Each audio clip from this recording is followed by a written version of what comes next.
Assalamu alaikum. Wa alaikum salam, sir. In the most holy name of Allah came to us, the black man and the black woman here in the hills of North America, in the divine person of Master Farad Muhammad, the great Mahdi, and the one God to whom all holy praise is due forever, the Lord of all the worlds. We forever thank him for his coming and for his raising up in our midst a divine leader, a divine teacher, and a divine guide in the personage of the most honorable Elijah Muhammad, the last and the greatest messenger of Allah. So it is in their two great names that I would like to greet you once again, my beloved black brothers and sisters, in the nation of Islam's greeting words of peace in the Arabic language, which is indeed the original language of the original black man. Assalamu alaikum. Wa alaikum salam, sir. All praise is due to Allah for the most honorable Elijah Muhammad. Now, for those of you, and there should always be at least a few, who have not yet accepted your own. What do I mean when I say have not yet accepted your own? Your own is knowledge, wisdom, understanding, and a high civilization. That's right. Your own is Islam. And so for those of you, and there should always be at least a few, who have not yet, though you have only split seconds to go, you have not yet made the decision to accept your own God, Allah, your own religion, Islam, and your own high civilization of Islam. Talk black to me. And you are not familiar with the words Assalamu alaikum. They simply mean peace be unto you. And the reason there should always be at least a few of you is because someone who is familiar has the duty and the responsibility of bringing, whether to the live broadcast or to the temple in person, someone who is not familiar. Are you listening to me? Yes, sir. Now, when we say Assalamu alaikum, we are speaking the black man's language. I know that even those of you who are familiar with Assalamu alaikum do not regard Arabic as the black man's language. Here's the problem with that logic. According to the scholars of language, Arabic is an Afro-Asiatic language. I didn't say Arabic is an Asiatic language. That's not what the scholars say. Come on. The scholars say Arabic is an Afro-Asiatic language. Right. Are you listening to me? Sir. The minute you put the term Afro in front of Asiatic, you are making it absolutely clear that our people are the people to whom that language belongs. Are you listening to me? Yes, sir. So you can miss me with your dreadlocks and your flip-flops telling me that Arabic is the language of some non-black people that you regard as Arab. Arabic is an Afro-Asiatic tongue.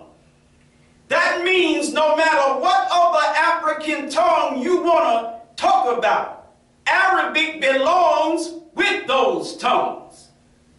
Y'all listening? Yes, sir. So when I say the black man's language of Arabic, I'm I'm not making anything up when you say Arabic is not the language of quote-unquote African people. You are making something up. Come on. Talk black to me. Now, there are two languages that I will deal with today. Maybe more. One Arabic, one English. Arabic is the black man's language. English is the white man's language. I got a question for you. What language do you speak? You speak the white man's language. What black man's language do you speak? Not one. Some of you are bilingual. You speak English and Spanish. Some of you real bougie niggas. You speak English and French. Y'all all right? Yes, sir.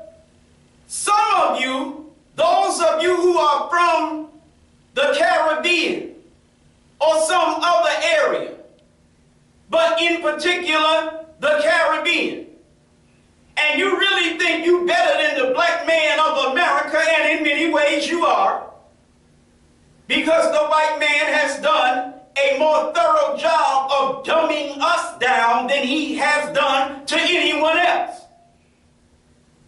So don't go patting yourself on the back. But some of you, you speak French and English. Maybe you speak Creole and English. You speak any number of other language or any variation of other languages and the language of English. But how many black languages do you speak? Talk black to me. That's right. Some of you are black as the ace of spades and only speak the languages of white people, or some language that you made up from the language of white people. Are you listening to me? Your religion is the religion of white people. Your God is a God you got from white people. Come on. Your names are the names of white people. And you don't think anything of it. It doesn't even bother you. You believe that as a black man, your name should be Eric. You actually believe that as a black man, your name should be Thomas, Robert, Carl, whatever. These are the names of white people. Go ahead. You believe that as a black man or woman, the language you should speak is the language of English. But that's the language of white people. The clothes we wear. We believe that we should be wearing the clothing styles, especially you sisters. You believe that we should be wearing the clothing styles, you sisters, the hairstyles, the fingernails, the eyelashes, the painting of the face and the lips. You think we should be following the styles of white people. Talk black to me. But none of this is proper for a black man or a black woman in the year 2025. And so we come before you and we greet you in the language of the black man, Assalamu alaikum. But what it means when you translate it from the language of the black man into the language of the white man, peace be unto you. Now look at your Bible. In this book that you got from the white man, and you believe it's a holy book, that it is 100% all the word of God, because the white man said so. That's right. In this book is the language of the white man, the English language. But it's a book that has been translated languages was this book translated from in order to be translated to the language of white people? Well, the languages that this Bible was translated from, the languages of ancient white people. Talk black to me. Or was this Bible originally written in the languages of black people? Well, what language did Jesus speak since you are Christian? Some of you are Christians and don't even know you Christian. Some of you talk all the trash on earth about being Christian because you think you're African-centered and you ain't nothing but a Christian with some damn dreadlocks. You ain't nothing but a Christian with some flip-flops and some African clothes and a damn drum. You're a Christian. How do we know you're a Christian? Is your God a man or a spirit? Go ahead. If your God is not a man, you're a Christian. Go ahead. As Muslims, our God is the black man. That's right. Talk black to me. We believe that every time you look in the face of a black man, you're looking at God. Go ahead. Our God is a God of flesh and blood. Our God is a God of reality. Talk black to me. Your God is a formless spirit, and you got the concept of a form or a formless spirit from the white man. You didn't get that from yourself. Even if you find this belief among quote-unquote African people, it is a concept that comes from the white man. Go ahead. Y'all listening to me? Yes, sir. You who are in love with ancient Egypt. Well, who are the gods of ancient Egypt? Go ahead. Yeah, who are the gods of ancient Egypt? A whole lot of them to count. But the gods of ancient Egypt, many if not most if not all, are historical figures. Uh-oh. In many traditional African religions, if not most if not all, and I use the term traditional African religions loosely. See, that's a white man's educated nigger term. Hello? Many of those religions, if not most if not all, have as a central concept ancestor worship. Well, what are their ancestors? Formless spirits? Come on. Their ancestors were flesh and blood human beings. That's right. And if their ancestors, or since their ancestors were black like themselves, then ancestor worship is a form of black man is God. Talk black to me. Y'all all right? Yes, sir. Some of them even worship black women. Uh-oh. A lot of y'all worshiping black women today. But you're doing so in the wrong way. Y'all all right? Yes, sir. All praise is due to Allah for the most honorable Elijah Muhammad. Now in the Bible, Jesus in Luke chapter 24 and verse 36 uses the same words, peace be unto you, to greet, but Jesus, according to the scholars, spoke the language of Aramaic, which, like Arabic, is a black man's language. And the way to say peace be unto you in Aramaic is assalamu alaikum. Long story short, the words assalamu alaikum came out of Jesus' mouth constantly. He didn't greet like you do in the white man's religion of Christianity. He greeted the way we greet in the black man's religion of Islam. Yet you have not made the decision to accept your own, which is Islam. and you are still holding on to the white man's religion of Christianity. And even when you try to be more black, you still hold to the concepts of the white man's religion of Christianity. Go ahead. When you say that you are black conscious, your black consciousness is based on white campuses.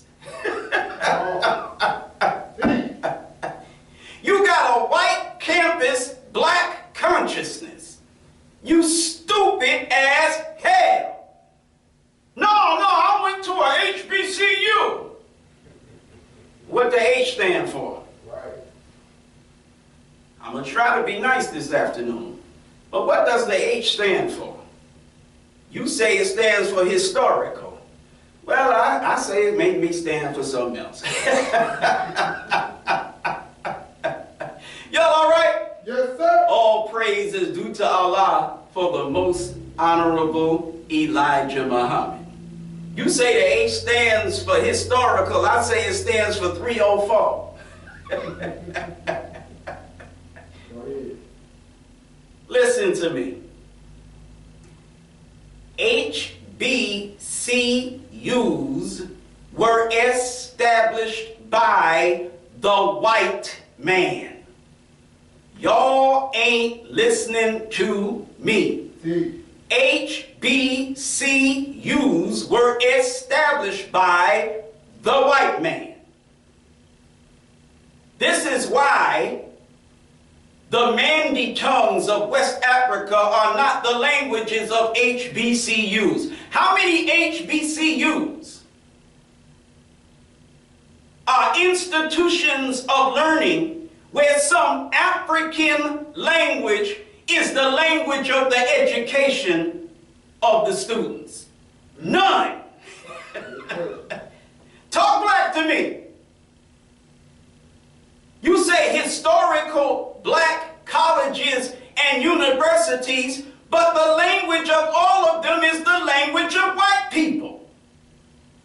White people dominate almost entirely, if not entirely, the mind of everything you consider black. Go ahead. You want to know what an Arab is? You go to the white man to find out. You want to know what kind of language Arabic is? You go to the white man to find out. You want a God? You go to the white man for a God. You want a religion? You go to the white man for a religion. You want an education? You go to the white man for an education. Talk black to me. Whatever you want, you go to the white man to get it. You want a black woman? You go to the goddamn white man to get one. With her blonde hair and her painted nails, face, and damn lips. You go to the white man to get a black woman. Because the white man got your black woman wrapped around his pinky finger. And she's such a hard-headed, stiff-necked, rebellious damn woman. She'll fight you against what the hell I just said. See. Walking your black behind around with a blonde wig on, and when I tell you you the white man's woman, you gonna argue. I can't even get close enough to you to hear what the hell you saying because your eyelashes is sticking in my eyes, tickling my nose, and your damn fingernails are scratching up my shoes. Go ahead. The hell is wrong with you? Y'all all right? Yes, sir. You want to walk up to a black woman, you got to tell, sister, could you turn your face a little bit? Goddamn eyelashes all in your eye. Damn. Go ahead. You know, my damn nerves with this foolishness. Whoops, there goes my skirt up over my head. Oh my. You think this woman wearing a hat? That's her damn skirt. Go ahead. Her skirt is up here. That ain't no hat. That's her damn skirt. Everything she got on display. Where did you get that filth from? woman. Teach. Talk black to me. It's the nature of the white woman to go around like that, but that's not your nature. Teach. Y'all all right? Yes, sir. All praise is due to Allah for the most honorable Elijah Muhammad. It's the nature of the white man to strip his woman down to her bare bones.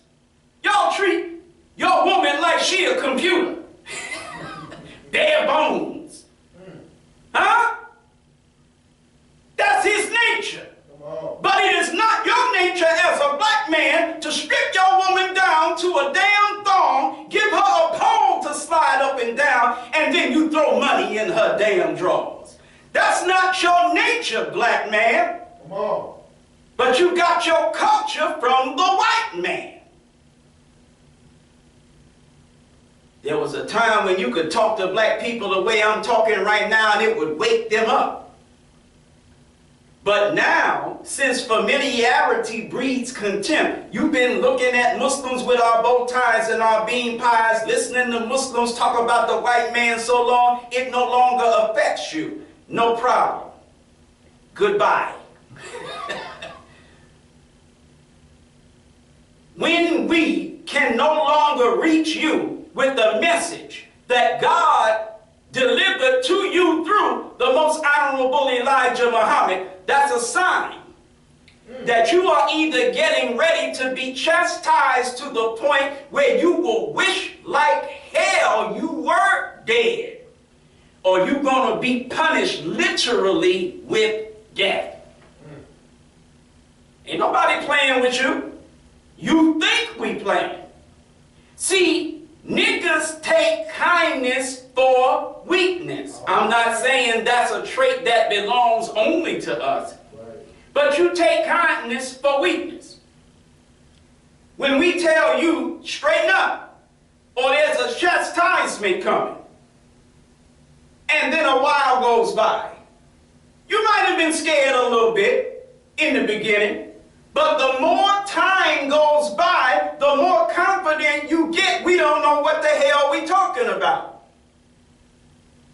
Well, how you niggas in Altadena feeling this afternoon? Go ahead. Talk black to me. How y'all feeling this after? Oh, that's insensitive. You shouldn't be up. Shut the hell up. I'll be damned if I'm trying to be sensitive to some niggas that God has called through his messenger and told you how to avoid what just happened to you. That's right. God damn it, you hard-headed. That's why what happened to you has happened. We warned you it was going to happen. Y'all all right? Yes, sir. If you in California and you breathing smoke from the fires that are going wild, didn't we preach the fall of America for damn near 100 years?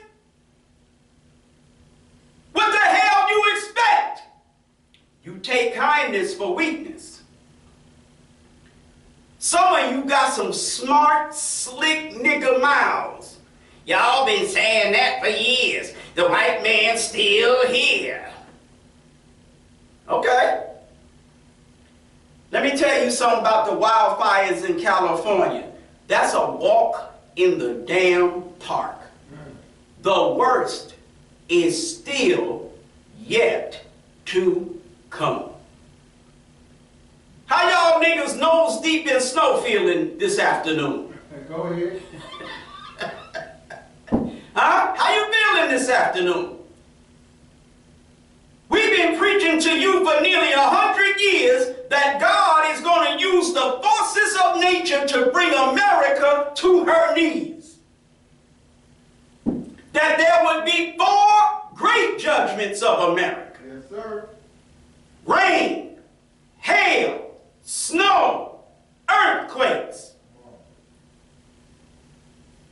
And for the past couple of years, rain, snow, hail, and earthquakes have been going buck wild in America. The earth in places you never thought of have been shaking. taken in this country. Your Bible tells you that Allah, you don't say Allah, that's why I stumbled when I said it. Your Bible tells you that God was going to store up the snow and the ice to use as weapons against his enemies in the last days. Tell me that snow and ice have not been used to bring America to her knees. Go ahead. Snow been going crazy. Ice been going crazy. Yet, you have not made the decision to accept your own. You still waiting. You still hoping. You still praying that the white man will find some way to fix the problems that plague his nation. Y'all all right? Yes, sir. All praise is due to Allah for the most honorable Elijah Muhammad. What you conscious niggas saying in California right now? I'm talking about you Maulana Karanga niggas. What y'all saying in California right now? I'm talking about you Malcolm X worshiping niggas. What you saying today? See, because your nigga Malcolm said that there's two types of niggas. The house nigga and the field nigga. Isn't that what he said? And when he talked about the two, the house nigga and the field nigga, we're not going to go through everything he said. We're going to deal with the nigga, the house, the field, and the fire. That's all we're going to deal with. Malcolm said that the house nigga, he lives better than the field nigga. He wear better clothes, the hand-me-downs of the white man. He eat better food, the leftovers and the scraps of the white man. He lived in the same house with the white man. Y'all listening to me? Yes, sir. He said that the house nigga, when the white man is sick, he say, boss, we sick? Talk back to me. Then he said, at some point, because he was saying a lot of things that made perfect sense. He said that when the white man's house catch on fire, the house nigga grab a bucket to put the fire out. Talk back to me. Or he said that when the white man's house catch on fire, the house nigga pray for rain.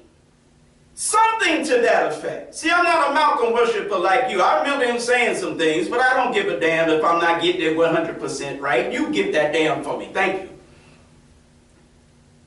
But I know he said this. The field nigga, when the white man's house catch on fire, he prayed for a strong wind. Talk black to me. So I'm asking you conscious niggas, you Malcolm lovers, while the fires are burning wild in California, what are you praying for? Are you praying for rain? Are you praying that the white man will gain the power to contain the fires that are burning wild in California? If so, if you are praying for the white man to escape what those fires are burning, use a house nigga for the white cracker. Go ahead. In the words of your beloved Malcolm, I'm telling you that while the fires are burning in California, I'm praying to Allah, Master Farad Muhammad, in the name of the last and greatest messenger of Allah, the most honorable Elijah Muhammad, for Santa Anna to grow a damn sister and 3 brothers and bring wind to me. Go ahead. Anybody mad yet? Who thinks that, oh my God, I'm a field nigga. I'm not praying for the white man to contain them damn fires. Come on. I'm praying for the wind to spread them damn fires. Go ahead. All praise is due to Allah for the most honorable Elijah Muhammad. When the rain, the hail, the snow, the earthquakes, I don't give a damn what the natural disaster is. I'm not praying to no God to help the white man get through it. Go ahead. I'm praying to God to make the white man die in it. I don't want nothing to happen to you. That's why my subject is entitled this afternoon, The Right of Freedom. I got it from the messenger, and if you were listening, you heard him say it while I was standing behind the damn camera saying, what the hell am I going to use for my subject title? Messenger said, there you go. Y'all all right? Yes, sir. All praise is due to Allah for the most honorable Elijah Muhammad.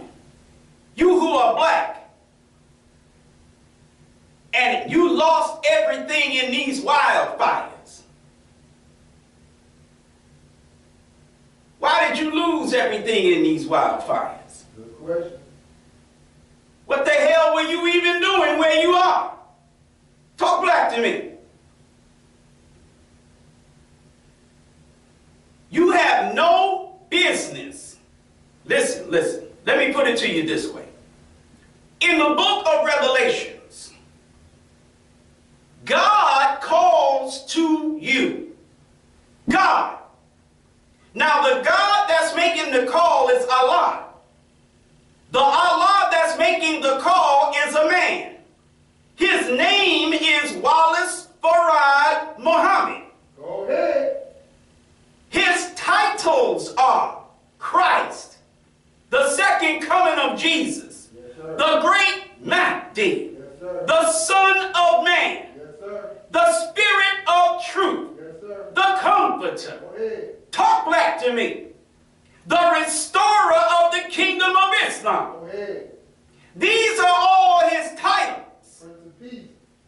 The Everlasting Father. Go ahead. These are all his titles. He's got 99 titles that are called names, attributes. The wise, the great, the mighty, the beneficent, the merciful. Come on. 99 names. That's right. And he has 100th name, Allah, which means all 99 in all. Are you listening to me? Yes, sir. Teach. All praise is due to Allah for the most honorable Elijah Muhammad. He is the caller. You, black man and woman, are the called. He's calling you. He's calling you right now by means of me. He's not using me directly to call you. This is the only man that God uses directly to call you. Master Farad Muhammad chose this one man and this one man only to call all the rest of us. Our role, those of us who are his students, ministers, and representatives, is to assist him in calling you. Are you with me so far? Yes, sir. All right. In the book of Revelations, that God, through this messenger, makes the call that is in that book. Now, I know the white man has taught you that that's some other God calling, and that is some other people he's calling. No problem. If that's what you want to believe, because you're not on that Muslim stuff, not a problem. Some of you have already got burnt the hell up or burnt the hell out who chose to believe that. Others of you, well, there's some snow on its way for you, some rain on its way for you, some wind on its way for you. Talk back to me. There's some earth splitting up and swallowing that's on its way for you. See, you got your chastisement, you have your natural disaster, you have your act of God that's coming to you. They got theirs. And what they got is not finished. Are you listening to me? But you got something coming too. Don't worry. It's that God, Master Farad Muhammad, calling you in the book of Revelations, wherein it reads, "Come out of her, my people." Right. I don't understand how you Christians and Muslims got this crazy concept of all people. Where you get this all people crap from? Talk back to me. Where you get this all people garbage from? In the book of Revelation, God calls a specific people. He says, "Come out of her, my people." Go ahead. Her what? Who is her? The same book talks about a great whore. It doesn't talk about several great whores.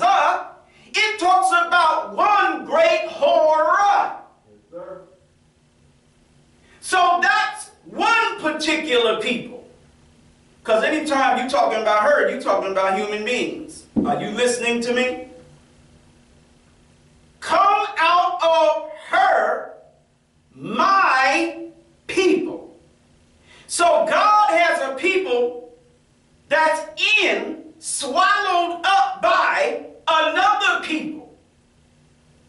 He identifies that other people as a great whore who is sitting upon, or who sitteth upon, many waters. And this people called great whore that sitteth upon many waters is a people that have made the nations of other people drunk with the wine of her fornication. Y'all listening to me? Yes, sir. Take a look at Prince Mohammed bin Salman of Saudi Arabia. Mohammed bin Salman, which means Muhammad ibn Salman, which means Muhammad, the name of the prince, Ibn, the son of Salman, his father. Anytime you hear the name Muhammad bin Salman, Muhammad bin this, or such and such bin that, the first name is the name of the individual. The Ibn means you getting ready to be told whose son he is, son of. And then what comes after Ibn, that's the person who his father is. Are you listening to me? All right. Take a look at Muhammad, the son of Salman. His father Salman is the king of Saudi Arabia. He's the crown prince, which means soon as his father croaks, he becomes king. All right. Muhammad bin Salman is a bartender. He has become the bartender of Saudi Arabia. You know, in Saudi Arabia, it has been made legal now to sell alcohol in certain places. Man, come on. You heard what I said. Come on. You have a Holy Quran that stresses to the Muslims, alcohol and games of chance are only and evil. So shun it. Shun them, that mercy may be shown to you. But there is alcohol that used to not be able to be sold in Saudi Arabia that now, not everywhere, but that now in certain places is able to be sold in Saudi Arabia. Are y'all listening to me? Yes, sir. All praise is due to Allah for the most honorable Elijah Muhammad. Now, Mohammed bin Salman has become a bartender.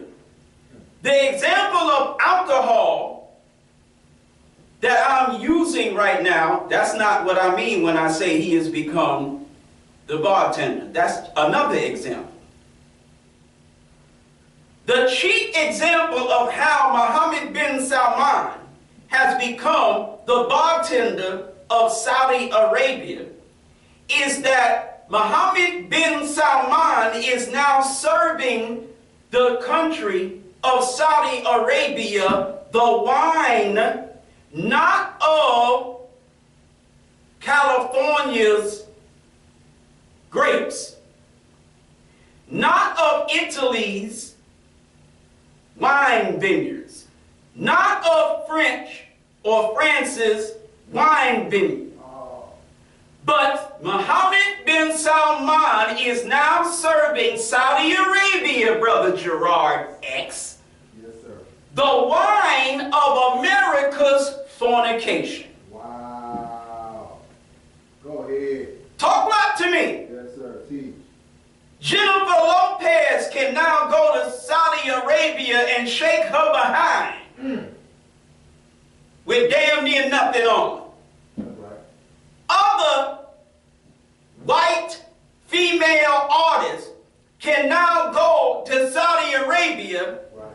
and strip themselves damn near butt naked and shake their money makers in the holy lands of Islam. In the Holy Land. Go ahead. Are you listening to me, the people of Cincinnati? Right.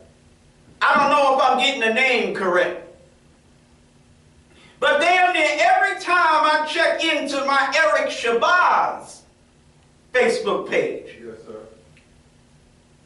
I'm getting, first thing in my news feed is some post in Muhammad's Masjid number 25.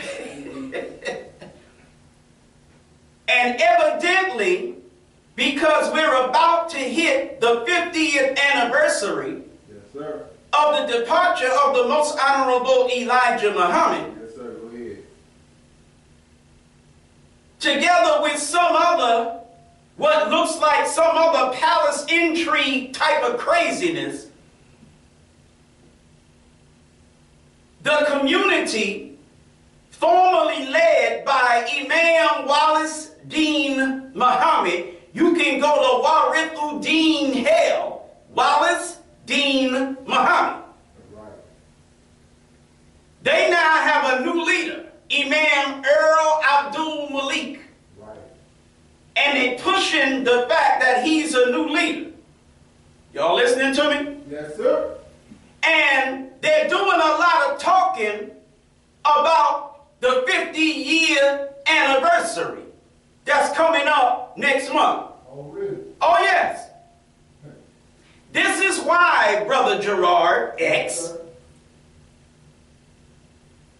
the picture that you made me aware of, where they have Master Farad Muhammad, Yes, sir. then the most honorable Elijah Muhammad, Yes, sir. then Wallace Dean Muhammad, Yes, sir. then Earl Abdul Malik. Yes, sir. Talk back to me. Yes, sir. And they're doing a whole lot of posting about what's going on in their movement, and they pushing it. Yes, sir. And they're talking about Wallace a lot, talking about the special son of the honorable Elijah Muhammad. He was special, all right. Yeah, he was special, all right, cheese bus nigga. Special education son of the most honorable Elijah Muhammad. Yes,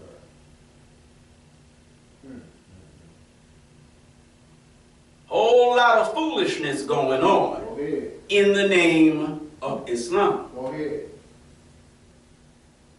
All right.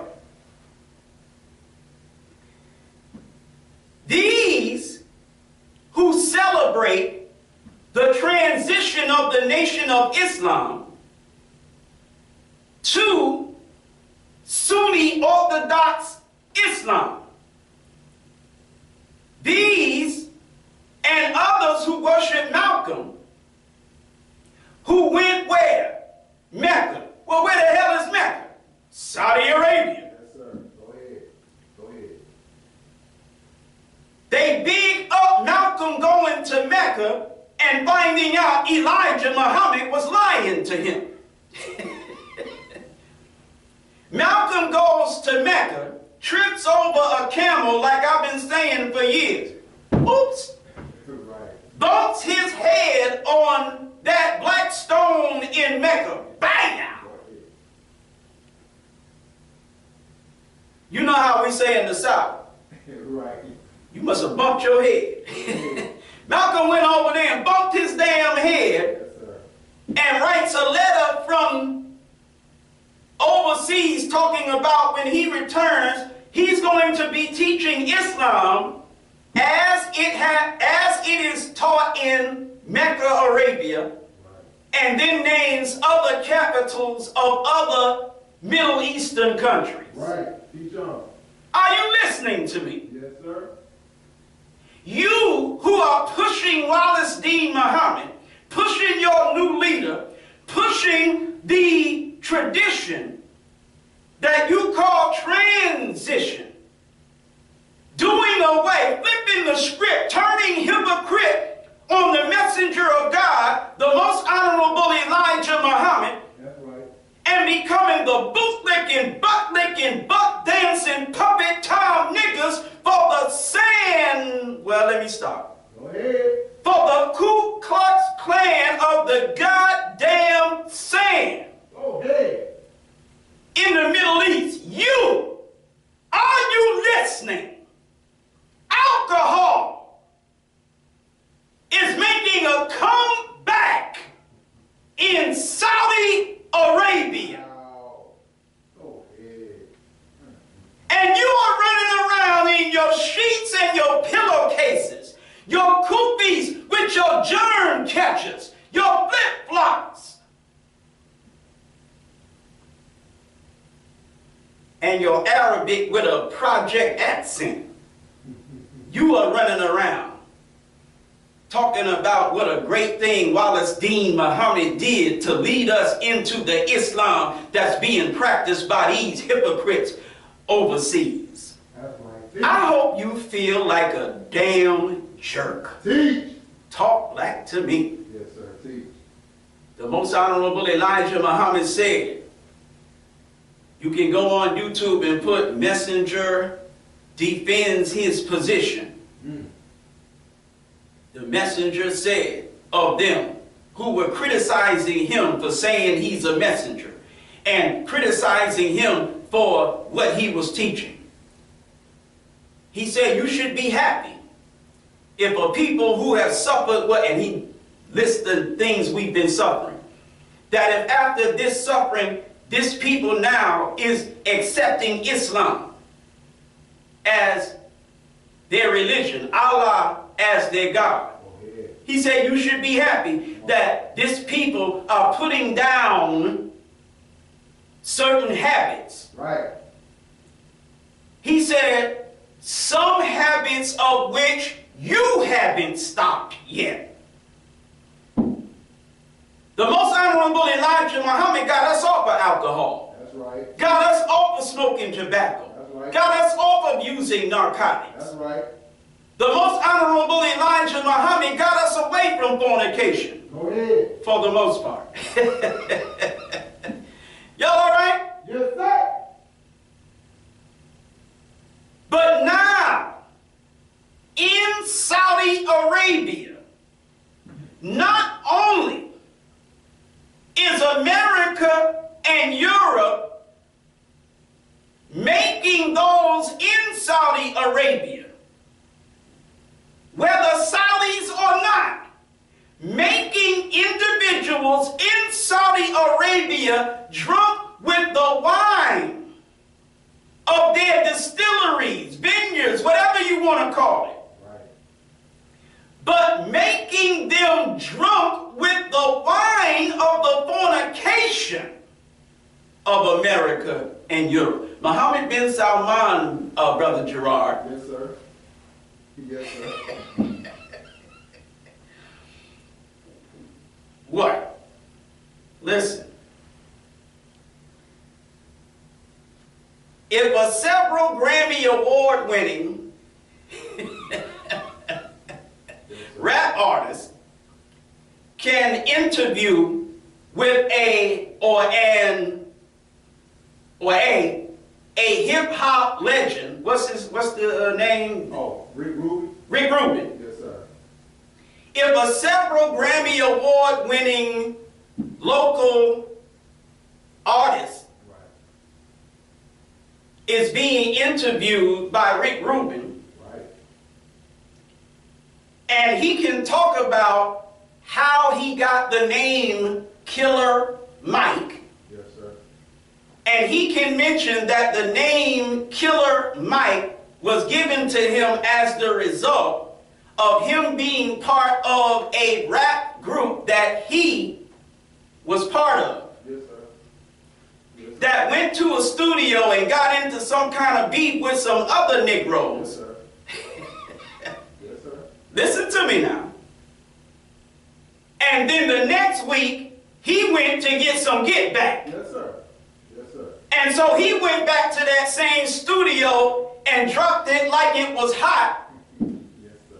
on those other rappers. And so they said he killed the mic that day Yes, sir. and started calling him Killer Mike. Go ahead. That's right. But as he's talking about the group that he was part of, he mentions the brother that you see coming up here putting the bones on the podium every week, Yes, sir. who is the vice president of his label, Grind Time Official. Official. Yes, sir. Yes, sir. All praise. So he says of him, shout out to my brother Gerard X, he just got his ex. Yes, sir. Well, then I could play around up here about him having his ex too. Yes, sir. All praise be to the Lord. All praise is due to Allah for the most honorable Elijah Muhammad. So when I'm joking with the brother calling him ex, I'm doing it for that reason. Yes, sir. Because Killer did it. Go ahead. Yes, sir. And I'm just making a little fun. Listen now.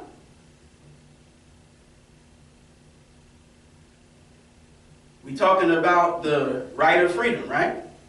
Yes, sir. Okay. Mohammed bin Salman is serving the wine of the fornication of America and Europe to Saudi Arabia. Mohammed bin Salman, brother, Yes, sir. said he wants for either Riyadh or some other city in Saudi Arabia or Saudi Arabia as a whole, I don't remember the exact quote, Yes, sir. but that he wants it to be like Miami, Florida in America. Man, stop. Go ahead. Did you hear what I just said? I did, Brother Milton. Mohammed bin Salman, the crown prince of Saudi Arabia, wants to see at least one city, major city, maybe all of them, but definitely one city in Saudi Arabia. He wants it to be like Miami, Florida. He said it. In other words, Did he say sight? he didn't even say sight, brother. Oh, man. I'm still waiting. I'm way with you, Brother Milton. So Saudi Arabia is being made drunk with the wine of America's fornication. Come on. They're having raves and concerts. Yes, sir. So close to Mecca, it's ridiculous. Right. They just had some kind of rave or concert that caused the Muslims to go buck wild, at least in their mind, Right. because you had these scantily clad female artists Right. prancing around, and they had a mock of the Kaaba. They had a mock of the Kaaba. And in their performance, blasphemed Yes, sir. the sacred house of Islam. Go ahead. And Muslims kind of made a little stink about it. I'm not surprised. But Muhammad Salman was not tied to the back of a camel and dragged through the desert. Right. I didn't say he should be. I just said he wasn't. Right. Go Leave my video alone. I don't want to hear nothing about no hate speech and no incitement to violence. I am simply saying what the Muslims did not do to that same nigger perpetrating a fraud Arab. That's all I'm saying. Yes, sir. See? Y'all all right? Yes, sir. That's hate speech.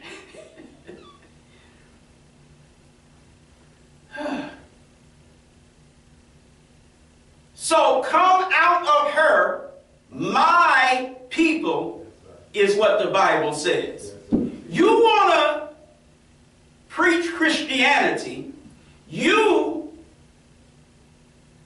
who want to follow those who are drunk with the wine of America's fornication, you want to preach Islam in a manner that stresses all people. That ain't what the book says. Go ahead. Go ahead. The book says, come out of her, that's one people, Yes, sir. my people.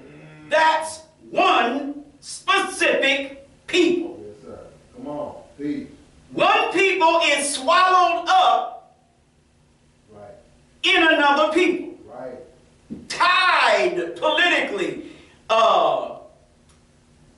Declaration of Independence. Go ahead. That's right. What you mean, Declaration of Independence? Well, the Declaration of Independence says that there comes a time when a people have to sever the ties, the political ties that bind them to another people. Go ahead. Y'all all right? Yes, sir. So it's one people in the book of Revelations who in the last days must sever the ties, political, that bind them to another people whose government rules them. Come out of her, my people. Then it explains a little further. It says that, meaning what we are looking for as a result in you coming out of her is two things. Number one, that ye partake not in her sins.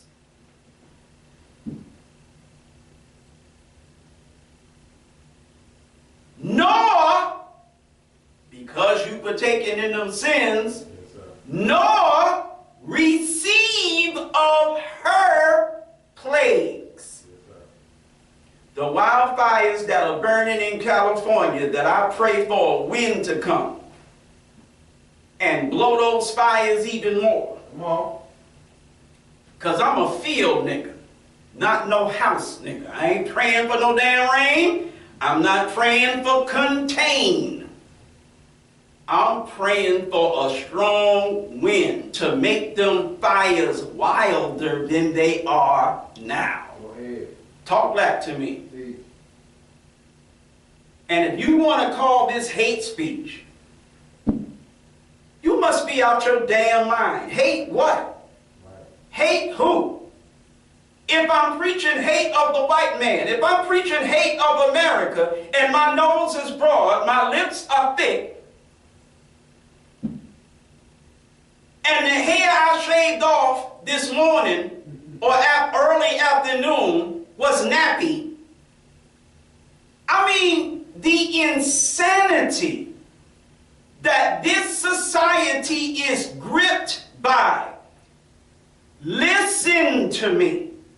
Try to feel what I'm saying. I am a black man from Africa in America. That's right.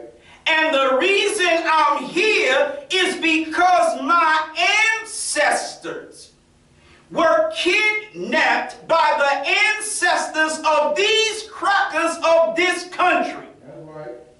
Put in the bottom cargo holds of damn ships. Chained in the cargo holds of these ships. Made to lay like sardines packed in the bottoms of these ships. Urinating on themselves, defecating on themselves, vomiting on themselves because the smell, the stench of the air down there, the dank, dark, thick, stank air, throwing up on themselves. Now you got boo-boo, pee-pee, and spit up. That's what we called it when I was growing up. There was no damn vomit. It was called spit up. So you got the stench of spit up, boo-boo, pee-pee, all in the air. And you just laying there. Right. Every day the white man, I think it was every day, come down there and take the Africans up on top of the ship, yes, sir, the deck of the ship, right, because they knew if you just lay still, your muscles are going to have problems. Yes, sir. Bring them up to the deck, right, and make them dance. Right. Take hoses, hose them down, washing the spit up, the pee-pee, and the boo-boo. Off of them, not totally, right, come on, but hosing them down. And another one of the reasons to bring them up is so that they could go down in the ship with whatever cleaning agent that they use, if they used any at all. Right. And then they hosing out the cargo hold of the ship, getting rid of the feces, the pee-pee, and the boo-boo. Yes, sir. So that the slaves now could come down, come back down, be chained back, laid down like sardines, and start spitting up, pee-peeing, and boo-booing all over again. This is how the human beings who were my ancestors, right, got here. Right. Now, if I'm not affecting you by what I'm saying, I don't give a damn about the video views. Nigga, get the FU-19Ks off my video and go eat a damn pistol. You thought I was going to say something else, didn't you? Y'all all right? Yes, sir. And if you think I'm bluffing, try me. I don't give a damn about the views. I don't like you. I do love you, but I don't like you, and I don't give a damn if I can't get you. I swear, if what I'm saying is not affecting you, you can go to hell. This is how the human beings that we come from came here. Right. Right. That's a problem. Man. The trip lasted about 3 months. Go ahead. If I remember correctly. Uh-oh. Another one of Minister Kevin's ties. Listen now. So this is how our people came here. Right. Okay.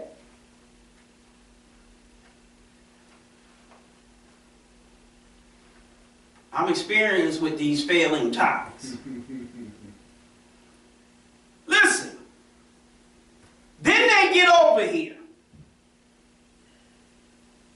talking about the right of freedom. Yes, sir. Go ahead. What freedom? The freedom that they were robbed of when they were kidnapped, put on those ships, and brought to America. Go ahead. Teach. They were robbed of that freedom. Yes, sir. That's right. And there are rights of that freedom that, if it be the will of Allah, I will go into, as opposed to just going off into my tangents and not dealing with it. They get over here. The white man has slave markets where you got a big old wooden platform. Right. You take the slaves up on the platform, and there's an auctioneer auctioning off human beings. This is our history. And it's a history you'd rather forget, those of you that love the white man. You want to forget about this. That's right. The white man wants you to forget about it. So when you say things like, well, that was in the past, you're a servant of the white man. You're a tool and a fool of the white man. He wants you to think like that. Right. He wants that history of our people to be swept under the rug, pushed to the side. He does not want that to be out front. Are you listening to me? Yes, sir. All right. So you take the slave up on the platform, and the auctioneer is going to auction them off. Now, some of you have bought homes at an auction. Niggas will auction like the home you bought. Come on. Some of you have bought vehicles at an auction. Right. Niggas was sold or auctioned like the vehicles that you buy at auctions. I need you to understand this. We were like homes, like vehicles, like other things that are sold at auctions. Yes, sir. Teach. Our humanity was completely denied. Teach. They sold our men. Teach. They sold our women. Teach. They sold our children. That's right. Auctioned us off. Talk back to me. One white man selling us to another white man. One white man selling us to a white woman. Right. Big old fat ugly white woman. Looking at a big old strong black man. You know what she bought him for. Yeah, go ahead. Teach. That's right. Poor brother had nightmares the rest of his life. I wake up in a cold sweat.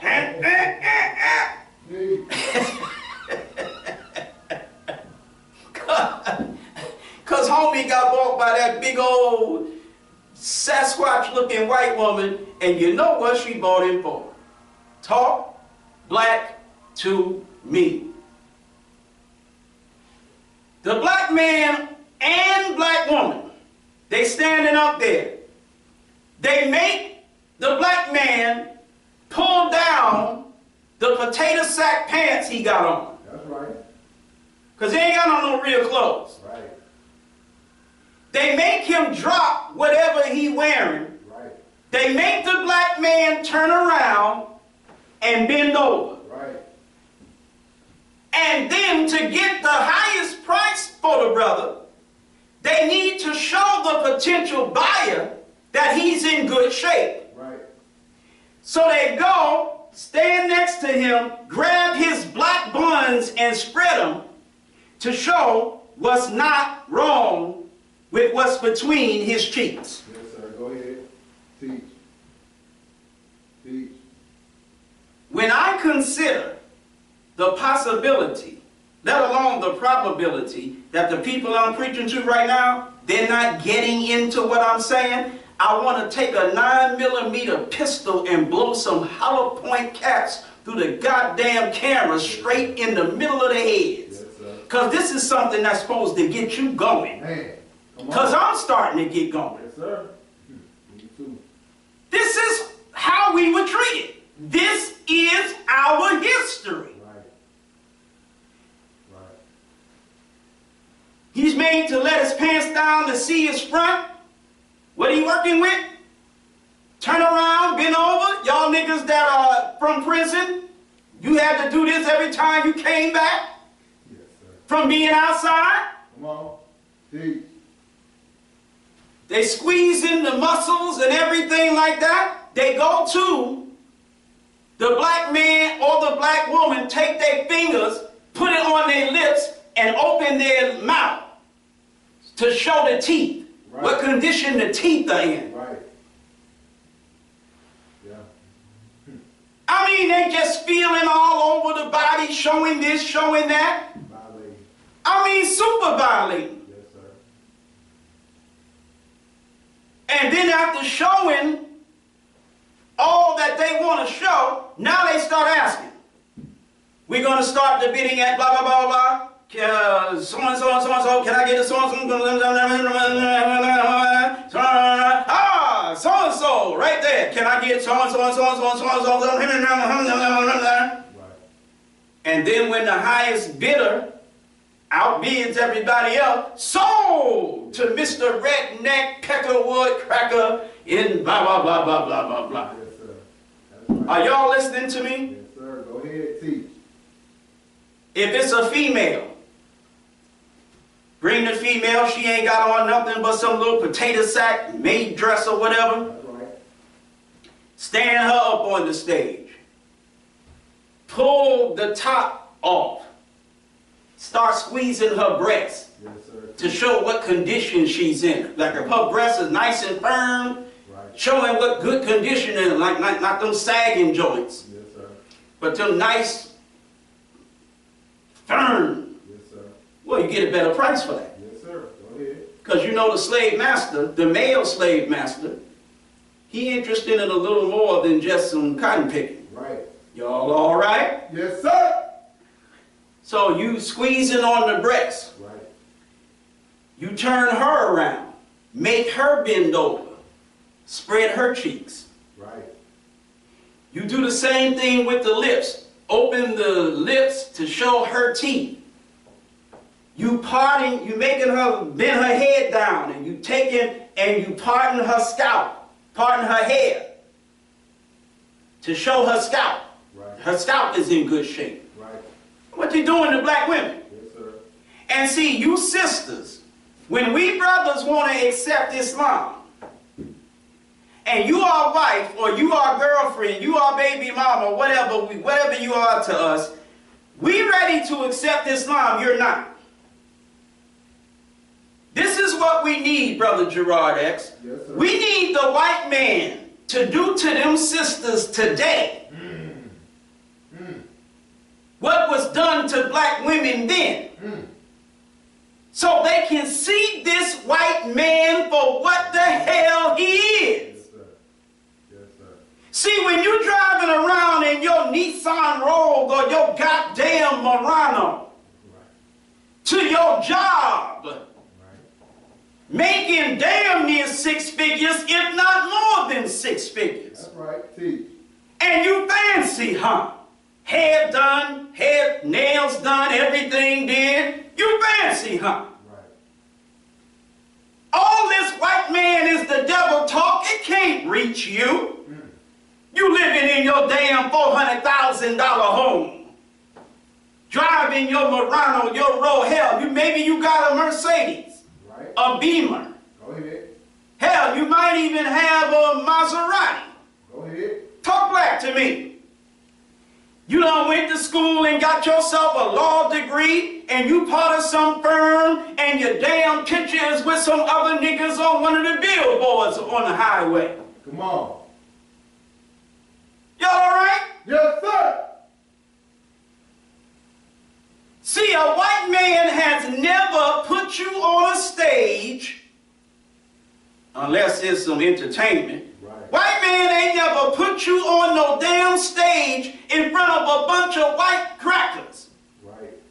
Pull down the top of whatever the hell you wearing and squeeze it. He's never violated you like that. Come on. Come on. Showing somebody your damn teeth, making you bend your head over, putting his nasty cracker hands that he done went to the bathroom and didn't wash. Y'all know white men are like that. Putting his nasty hands all over your face, your hair, and then turn you around, bend you over, and pull your cheeks apart. You ain't never had a white man do you like that. You don't know this cracker. But see, if white men started treating black women like that again, make America great again. Come on. Come on. Oh, you find some assalamu alaikum then. Okay, they get the picture. So they do the black woman that way, do the black man the way they did him. And then when you're sold, you put on the back of a damn cart, pulled by a damn horse or donkey, and you take into the white man's plantation, where for the rest of your life you will live in misery, brutality, oppression, violations that are unspeakable. If you're a woman, you know you're going to get took off by the white man. This is your history. The white man got to get his piece. And because the white man treated you the way we treat Rottweilers and pit bulls, they mated us like animals. This is why we mate with each other like animals today. Go ahead. See. You got several children by several baby mamas. Well, this is what it was in slavery. Come on. The white man had winches and bucks, studs, that were used to produce more slaves. So here you are, a black woman. You might not even know this man. But the white man has chosen this man to make children with you. Right. So you're forced to give it up to this man and literally have his baby. Talk black to me. And this was when you were not taken down by the slave master himself and made to have his damn baby. Right. And the children you produced, sold off. Even if they were his children, right. Sold off. Right. This is our history. See, when you want to have Black History Month next week, you're going to talk about some nigga taking some peanuts and doing a whole bunch of things. Another nigga drawing, you know, the blueprint for Washington, D.C. or Chicago. You're going to talk about niggas setting up HBCUs and this and that and the other. You're going to talk about that history. You ain't going to want to talk about the other history that dwarfs any history that the white man don't mind you talking about. Come on. Y'all all right? Yes, sir. This is our history. Yes, sir. Some of these crackers were faggots. So some of our little boys and some of our big men took down by the white man. Talk black to me. That's right. That's what happened. Beaten, raped,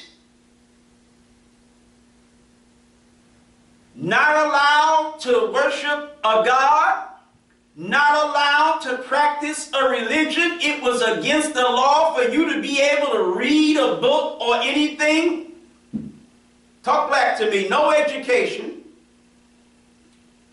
Worked like animals in the fields.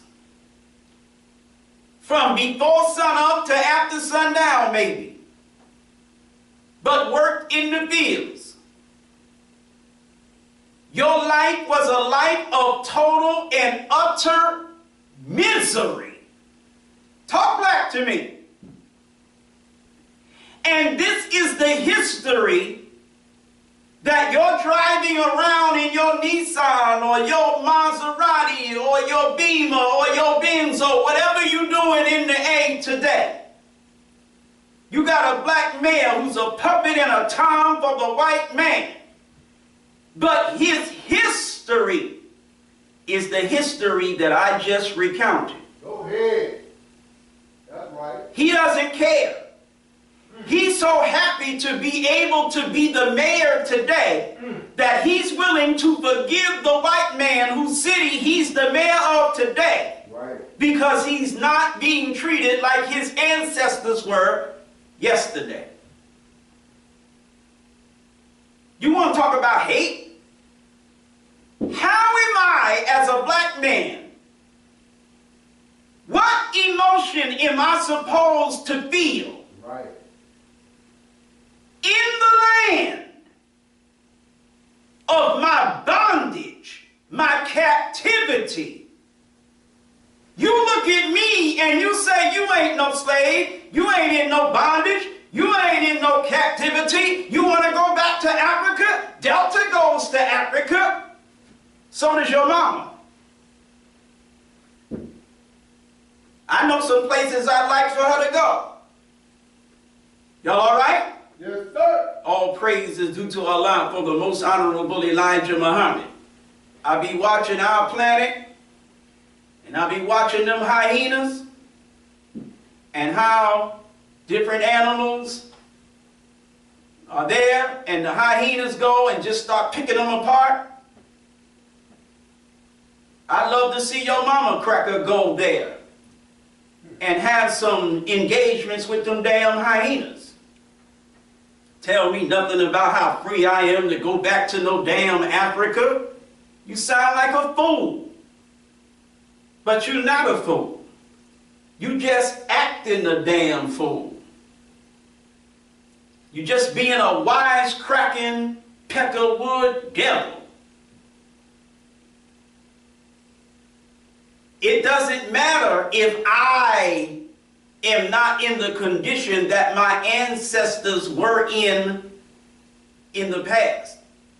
This is the land where my ancestors suffered those things. Right. Are you telling me I should not hate this land and hate the people who did that to my forefathers and mothers? I shouldn't hate them? What the hell should I do? Love them? Are you crazy? The only reason I'm here is because my ancestors suffered what they suffered. My presence in America is an extension of the suffering of my ancestors. So you're telling me I shouldn't hate that presence? Come on. My presence in America, Right. me being here at 5540 Old National Highway, Building 2, in the back, suite number 8. Yes, sir. The reason I'm here is because of the history I'm narrating. Go ahead. Why should I not hate? Your Bible says there's a time for hate. When a people are still being oppressed, discriminated against, violated by a people who have imposed the history on them like the history that has been imposed on us. The reason Donald Trump is going to be inaugurated on the day that has been set aside to celebrate the life and legacy of Martin Luther King. Do you get the insult? Are you feeling the insult? On the Martin Luther King holiday that the white man gave his slaves to make them feel that he has changed, Right. you are going to get the inauguration of a racist devil who is the white man's answer to Barack Obama. Go ahead. You wouldn't have a Donald Trump if you didn't have a Barack Obama. Come on. The presidency of Barack Obama is what made the white man elect Donald Trump. Right. Donald Trump sees himself as the answer to the presidency of Barack Obama. Are you listening to me? The reason Donald Trump's open racism appeals to the Peckerwoods that put him in the presidency is because of the shock of having Barack Obama in the White House. Go ahead. And so it pleases the white man immensely to have, on the day set aside to celebrate the life of Martin Luther King Jr., to inaugurate a president who stands for everything Martin Luther King fought against, Right. to inaugurate him to the leadership of the United States of America. Right.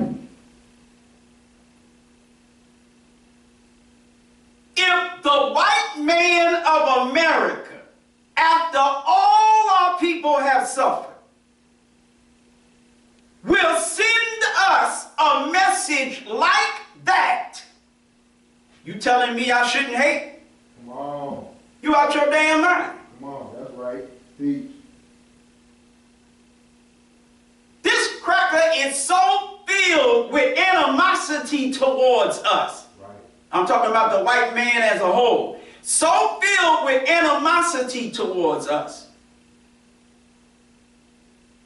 that they would take a day that was given to us as a pacifier for all the hell we have caught and continue to catch. Right. They would take a day such as this, and they would use it to give us a president such as Trump. Are you listening to me? Yes, sir. Talk black to me. So the white man hasn't changed. He's still who he has always been. When Donald Trump lost the presidency, who did he blame it on? He didn't blame it on immigrants. Right. He blamed it on blacks. Come on. He said that in these cities where blacks are the majority, that there was voter fraud, chiefly relative to the blacks voting, that gave Genocide Joe Biden the lead. Are you listening to me? Y'all all right? Yes, sir. It was in these areas where Trump was winning earlier on in the evening. But as the vote tallies came in from the areas where blacks voted heavily, he lost in these particular areas. And so he blamed his loss on the blacks. Then the white man, moving on for the next, 4 years, starts disenfranchising black voters all over the country. That's what he did. And this is happening after all that history that I've narrated. Now listen, the brutality, the misery that we suffered for over 300 years. You say it was 290 years, or 200 and whatever years. You say it was from 1619 until 1865. No, it was from 1555 to 1865. We don't have to argue. After that, there was a brief period, right around 1 decade of Reconstruction. Are you listening to me? And it was during that period of Reconstruction that you saw the beginnings of the establishment of these HBCUs. There was a Freedmen's Bureau. And so the white man, through the Freedmen's Bureau, was looking for a way to deal with 4.5 million slaves who were now, quote unquote, free. Are you listening to me? Yes, sir. When a people are free, there are certain rights. Come on. The Declaration of Independence talks about these rights. Come on. We hold these truths to be self-evident, Right. that all men are created equal Come on.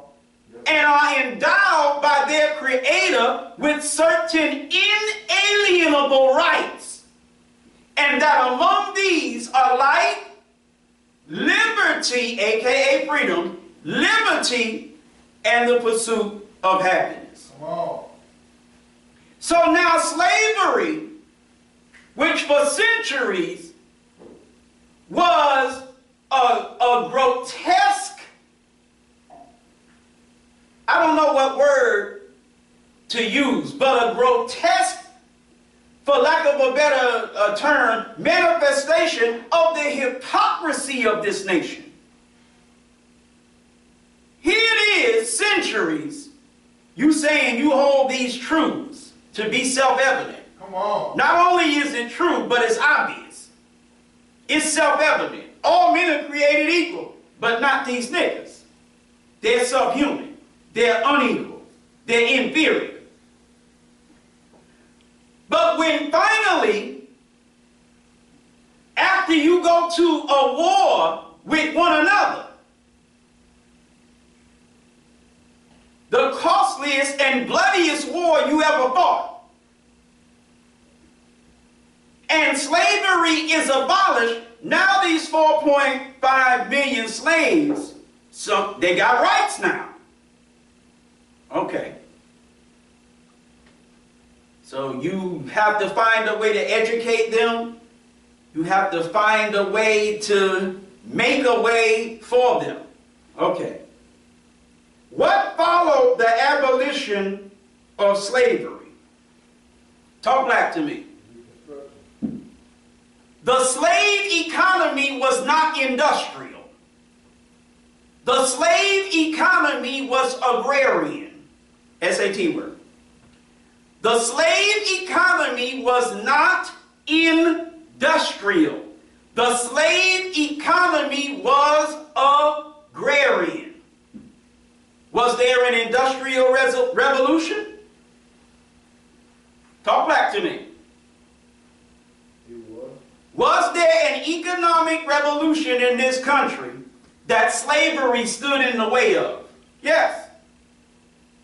And so a war was fought against those who wanted to keep that obstacle in the way of progress, and those that wanted to sweep it out of the way of progress. Are you listening to me? Yes, sir.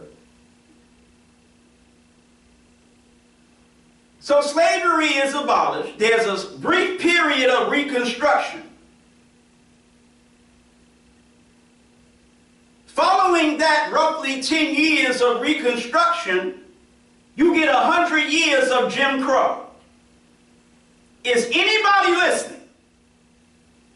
You get 100 years of Jim Crow. Yes, sir. Make it plain. After several hundred years of chattel slavery. Right. Make it plain. If the white man had changed from the white man of slavery to becoming a new white man after the abolition of slavery, why was there then the establishment and maintenance of Jim Crow for 100 years? Wrong. Good question. Because the white man who established Jim Crow was the same cracker who established chattel slavery. See, The white man hadn't changed. that's right. You celebrate the abolition of slavery as if Jim Crow didn't follow it. And then you wonder why I talk to you the way that I do. You got the abolition of slavery in 1865. By 1875, you got Jim Crow. Right. Talk black to me. Right. See. There's a book called 100 Years of Lynching. A period of lynching that staggers the imagination. How many black people were lynched per day during that 100-year period? It was so common. Was there a song? I don't know whether it was a song or a saying or whatever. I'm old, but not that old. Where we were spoken of as strange fruit of the trees in the South. Lynching was such a regular practice. Nina Simone. Nina Simone, okay. This practice of lynching black people was so prevalent for a 100-year period that when the numbers are crunched, it staggers the imagination. How often a black man or woman was lynched in America. And this is a period where lynching is a mainstay of that period that follows the period of slavery. This was happening when we weren't slaves anymore. When the white man was supposed to have changed. Right. He set us free. Right. Abraham Lincoln freed us. But the white man treed us. Right. Come on now. See. After Lincoln freed us, the white man treed us. Right or wrong? Take a look now. Yes, sir. See. These are the actual facts for the life of blacks after slavery. Not the punk sucker whitewash history you niggas want to put forward from your master. All right.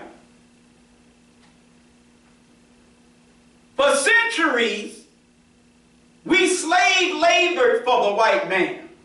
Then when slavery was abolished, it was followed by a century, if not near a century, of sharecropping for the white man. Right. Talk back to me. You were sharecropping for the white man. You were still a mainstay of the white man's southern agrarian economy. Come on, that's right. Sharecroppers. Talk back to me. All right. There was a second civil rights movement during the time of Dr. King. A lot of you don't realize there was a civil rights movement that brought about civil rights legislation in the 1800s after slavery. Are y'all listening to me? That brought about what looked like a lot of progress for blacks. But the white man followed that with Jim Crow that put blacks right back in their place from the perspective of white people. The night riders started riding. The lynching, the burning, all of the oppression, the rise of the Klan, it was all designed, created to roll back all the progress of blacks due to the civil rights legislation of the 1800s following slavery.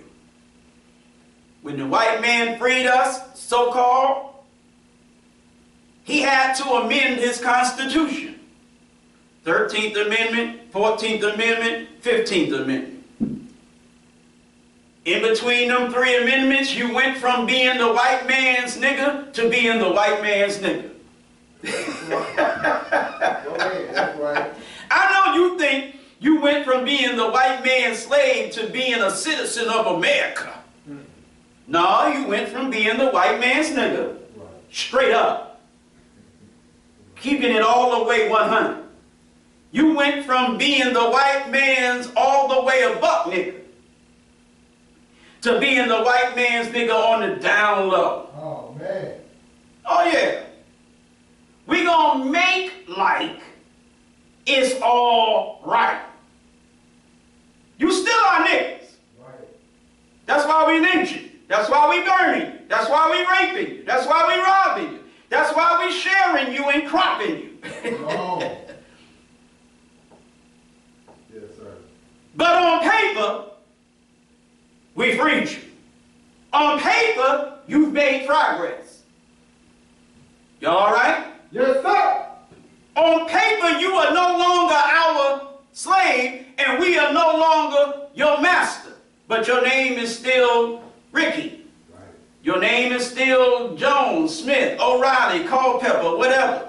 You still wear the names that literally, not figuratively, this ain't Muslim stuff. You are still wearing the names that indicated you were the property of white people. You still wearing them names. I'm talking about right after abolition. Right. Your names were not changed. The white man did not preside over a post-abolition period where your names remained the same accidentally. If the white man truly intended for you to no longer belong to him, Right. your names would have been changed. Immediately. But the white man knew, I'm not talking no slick Muslim talk. The goddamn white man knew that by keeping you in his name, you were remaining his property. Go ahead. See? And the cracker knows it to this day. Come on. You don't know it Right. with your hallelujah self. You don't know it with your damn thank you, Jesus. You don't know it. But as long as you Mike King, and you ain't satisfied being the white man's nigga as Mike King, Right. so you take a cracker from damn Germany, I believe, and you become Martin Luther. Right. Y'all all right? Yes, sir. Some of you niggas don't even know Martin Luther King's name wasn't Martin or Luther. At all. His name was Mike King. Mike. I want to be like Mike His daddy, too. and his father. Yes, sir. His damn father named Mike. What you think he named his son? Mike. Right. But wanting to be more of the white man's nigga. Go ahead. See. See. Wanting a name that would fit the life that he wanted to live. He didn't pick an African name. Go ahead. He didn't pick a Muslim name. Go ahead. He picked the name of some crackers that are worse than these. Martin Luther. Martin. Right. And so you know him today, though he was born and raised Mike King, you know him today, Martin Luther King. Y'all all right? Yes, sir. You don't know that one of the reasons Martin Luther King was such an avid integrationist is because before he got with Coretta Scott King while he was in college up top, he was in love with some white girl. Did you know that? That part I didn't know. See? Yes, sir. Learn something new every day. Learn something new every day. Yes, sir. He was in love with some white chick when he was in college, I believe in Massachusetts. Yes, sir. When he was in college, Right. he was actually in love. Nigga nose was open more than his African ancestry had it open. That's right. Did you know that? Yes, sir. Go ahead. See. I did not. In those days, if you wanted to get from New Jersey to New York, you didn't drive through no tunnel or over no bridge. You went through Martin Luther King's nose. Nose was open. Let that nigga sneeze, and it'd be a hurricane. This is how wide his nose was open for this white girl. I don't remember if the book I read by this cracker whose last name is Garrow, the same cracker that's in that documentary with that Washington tour guide nigga that made that documentary about Malcolm. Same cracker, David Garrow, I believe, he wrote a book called Bearing the Cross. It was a biography of Dr. Martin Luther King Jr. Yes, sir. About 600 pages. I read it. It was a damn good book. Yeah, that's big. The Nation of Islam is mentioned in the book.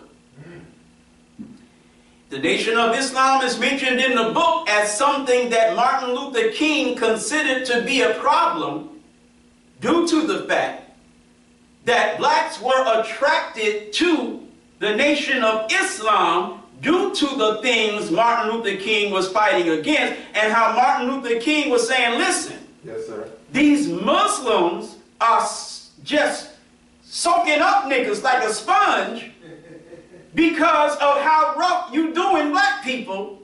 I need you white people to give us the integration. Love white people, seeking niggas. I need you to give us some victories so that the civil rights movement will look more attractive to black people than that Nation of Islam. Are y'all all right? Yes, sir. So a jackass like Umar Johnson gonna sit on a camera talking about the integrationists are the ones who actually got results for us.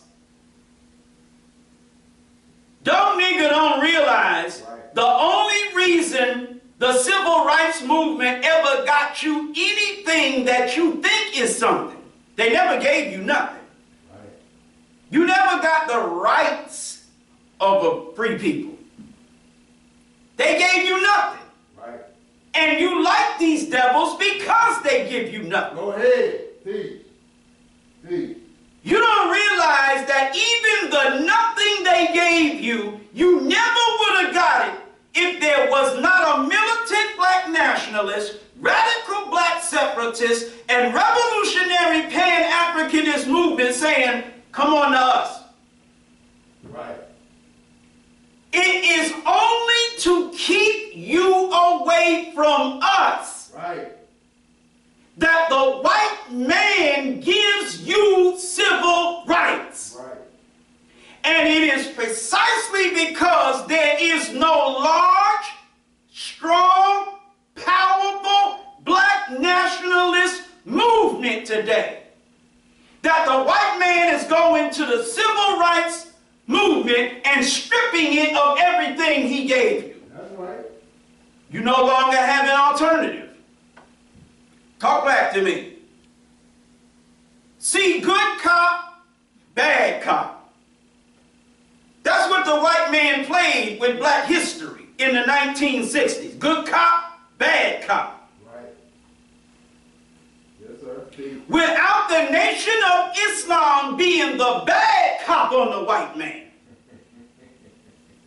I charge the white man Come on. with being the greatest liar on earth. Come on. I charge the white man with being the greatest murderer on earth. I charge the white man with being the greatest whatever on earth. And he can't deny the charges because you are the proof of the charges. Come on. That's the bad cop. Right. Bad cop charging the white man. So the white man had to come up with a good cop. Right. Love your enemies. We all God's children. Right. Right. Talk back to me. Without the bad cop, do you hear me, you Imam Wallace Dean Muhammad niggas? Without the bad cop that y'all used to be, before you became the good cops that you are now. The human family.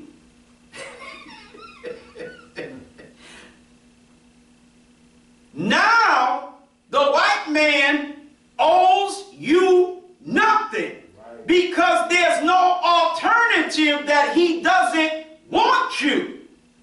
You are no longer, listen to me, the civil rights movement is no longer the lesser of two evils. Make it plain. That's right. See. The civil rights movement is the only evil now. Right. So we can just get rid of that evil. Right. Talk back to me. But when you have an even greater evil from the white man's perspective of a militant black nationalist, radical black separatist, and revolutionary pan-Africanist movement, we don't like either one of these. Right. But the civil rights movement is the lesser evil. Come on. As opposed to them black nationalist niggas. Right. Are y'all listening to me? Yes, sir. Make it plain. So 100 years of lynching followed a brief period of reconstruction. And then you got another civil rights movement. Martin Luther King was the white man's answer to Malcolm X. Come on. Teach on. Talk back to me. The civil rights organizations were the answer to the Nation of Islam. Teach. Y'all niggas get in SNCC and CORE and, Right. you know, ACLU. what? Southern Christian Leadership Conference, SCLC. Yeah, SCLC. Y'all niggas get in SCLC. Yes, sir. Yes. Y'all niggas get in SNCC. Y'all niggas get in CORE. Y'all niggas get into the Brotherhood of Sleeping Car, whatevers. Right. Y'all niggas get into the Urban League. Because see, ain't none of that threatening. Ain't none of them niggas calling us devils. Ain't none of them niggas taking martial arts and drilling and becoming military-minded niggas. Come on, that's right. Yes, sir. Ready to give their life at any time for the cause of truth. These are the sucker Negroes that we ain't scared of. These are the Negroes that love us and want to be like us. Right. But them bad nigga Muslims, ain't that what they wrote that letter to the Most Honorable Elijah Muhammad? Yes, sir. No, actually it was the head of the Ku Klux Klan writing a letter to the mayor of New York. And he said in the letter, the NAACP, they cool. He said they love us. They like us. They want to be friends with us. He said, but the black Muslims are led by bad niggas. He called the black Muslims bad niggas. Right. And said that the preference is for the other niggas, the NAACP niggas. Are y'all listening to me? Come on, teach on it. Teach on. Yes, sir. Teach.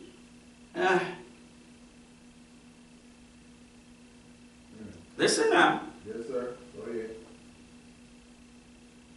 So you got you some civil rights legislation. Okay. And then for a brief period, this is the second period of Reconstruction, now you're starting to get some black mayors, some black congresspersons, you know. You're starting to get a lot of black window dressing. Just like you got back in the 1800s. Come on. A lot of black window dressing.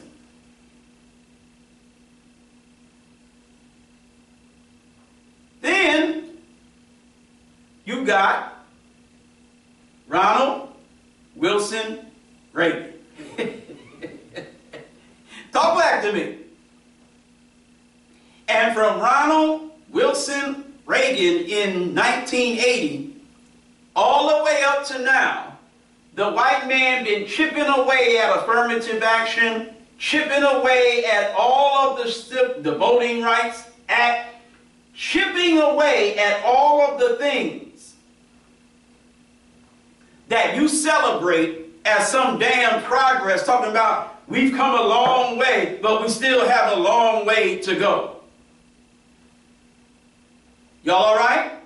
Yes, sir. All praise is due to Allah for the most honorable Elijah Muhammad. Facebook looking crazy? It is, yes, sir.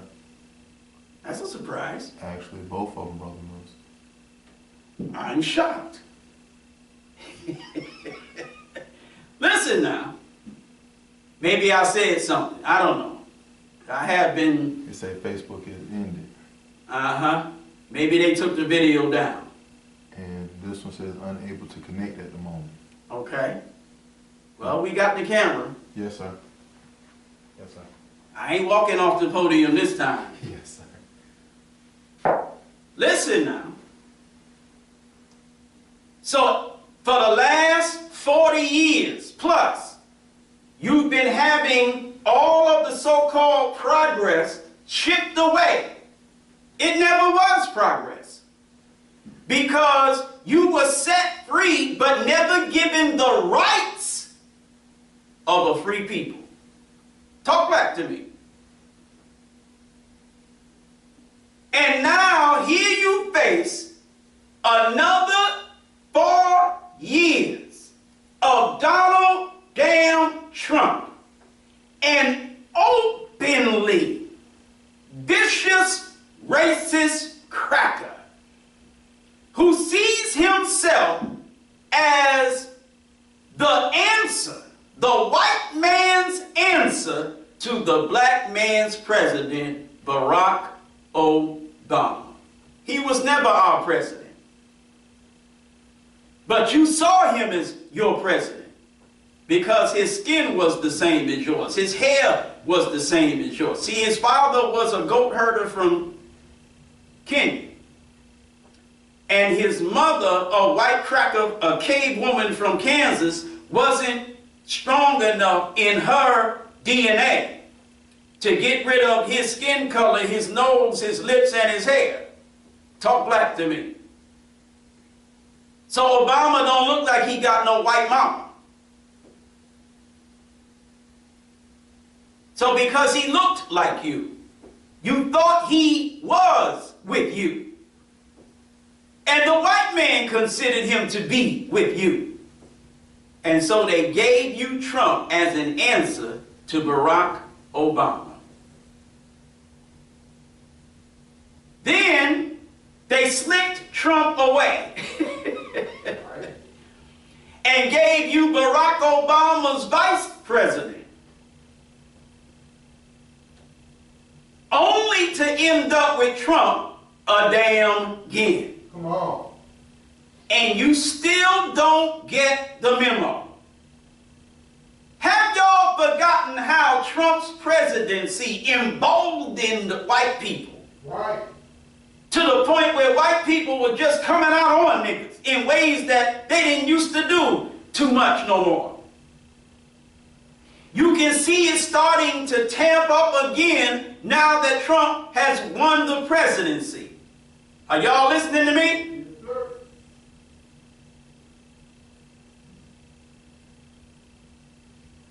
Listen, it's time to stop playing games. We have not made any progress as a people in America.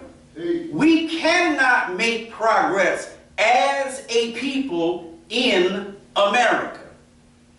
As long as the white man's flag flies over our heads, we will never be a truly free people. First of all, land is the basis of freedom. And though the white man promised us 40 acres and a mule, we didn't get it. Well, we did get some of it, but then the white man came and took it back. It was up and down the east coast of South Carolina, maybe some Georgia as well, maybe some North Carolina also. But definitely the east coast, the southern east coast. Are y'all listening to me? Yes, sir. General Sherman negotiated this. And blacks had a separate area. It was still under white rule, but they had a separate area. They asked the black Christian preachers, or when I say that, Sherman asked the black Christian preachers that he called to meet him. He said, look, do you want to integrate with us or do you want to live separately to yourselves? And the black Christian preachers, though they were black Christian and preachers, they had enough damn sense, I don't know how, Yes, sir. but they told Willie, we want to live to ourselves. Come on.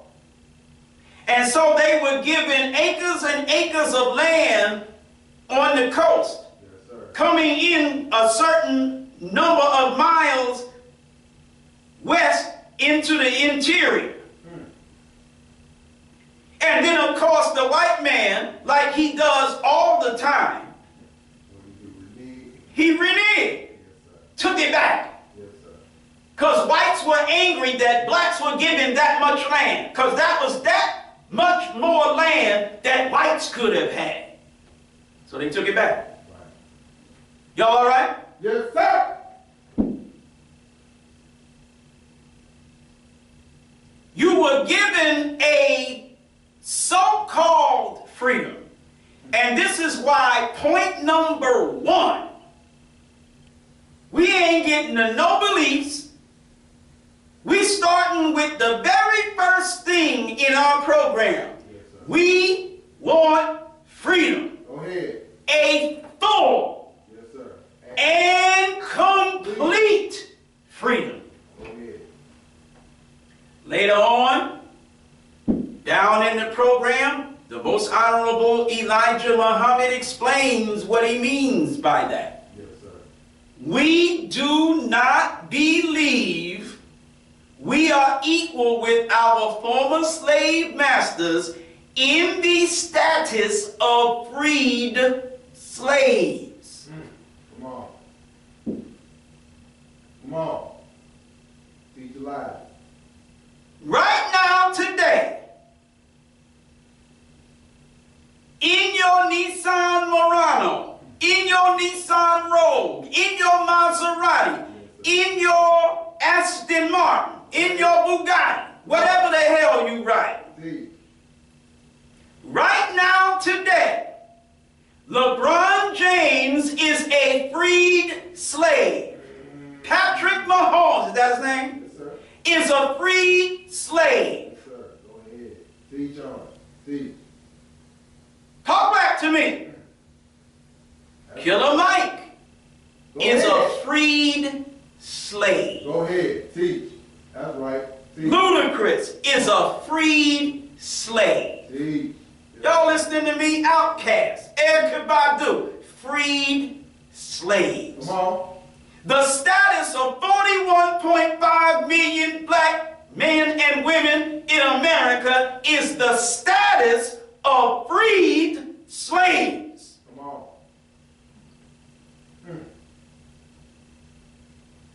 Freed from chattel slavery Right.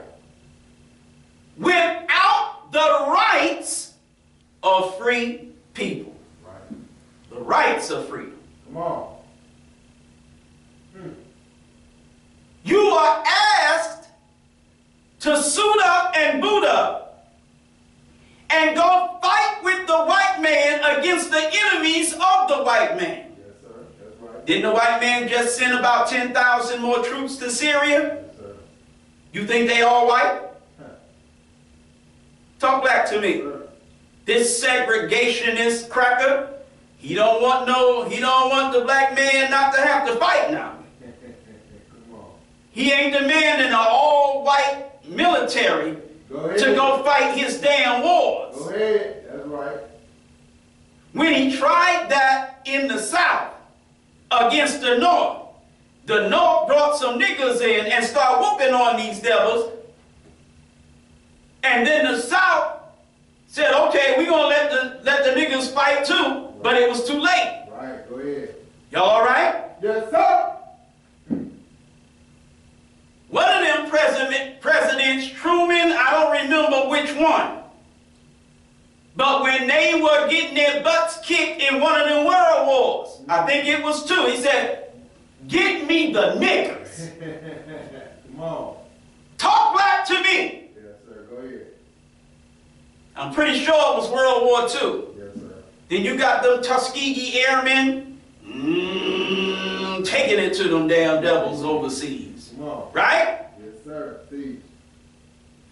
When the white man get in trouble, you bring me the niggas.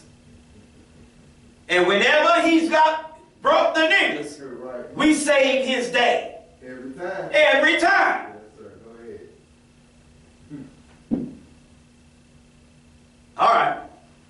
Freed slaves. That's our status. Yes, sir. But see, that's Muslim stuff. It's not true. That's just that Muslim stuff. That's stuff that we say to try to get black people to stop eating ham Oh, really? and hate the white man. Free slaves we have. But our political status in America is literally freed slaves. Land is the basis of freedom. They ask us to go fight in their wars. And we're not offered 1 square inch of territory to fight for. Right. Are you listening to me? Come on. Yes, sir. Teach. We were X percentage of the casualties in Vietnam, though we were only a fraction of that percentage of the whole population. So far,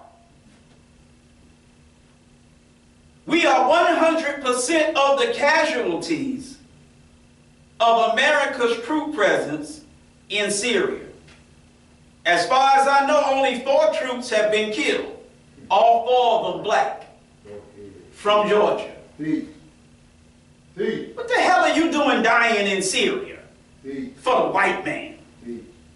And he hasn't offered us as a people 1 square inch of territory. Right. Look, the white man engineered the destruction of Syria. Israel got a bunch of territory.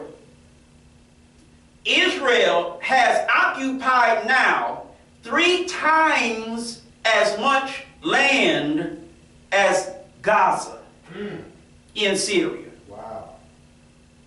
Wow. Turkey has gotten a bunch of territory. Yes, sir. Al-Qaeda, aka HTS, Right. territory.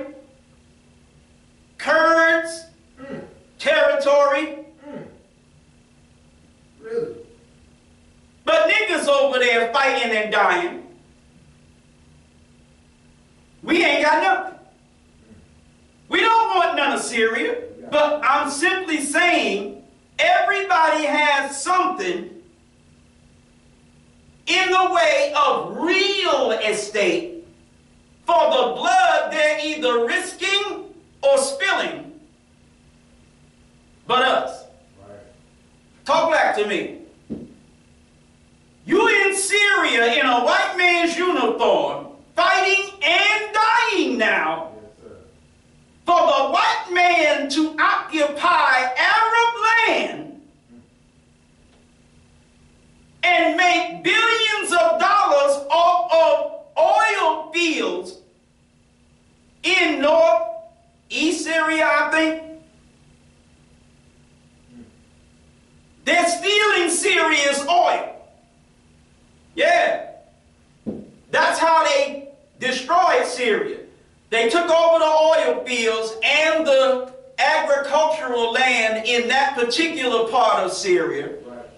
Without oil revenue, without agrarian agricultural revenue, Yes, sir. there's no revenue.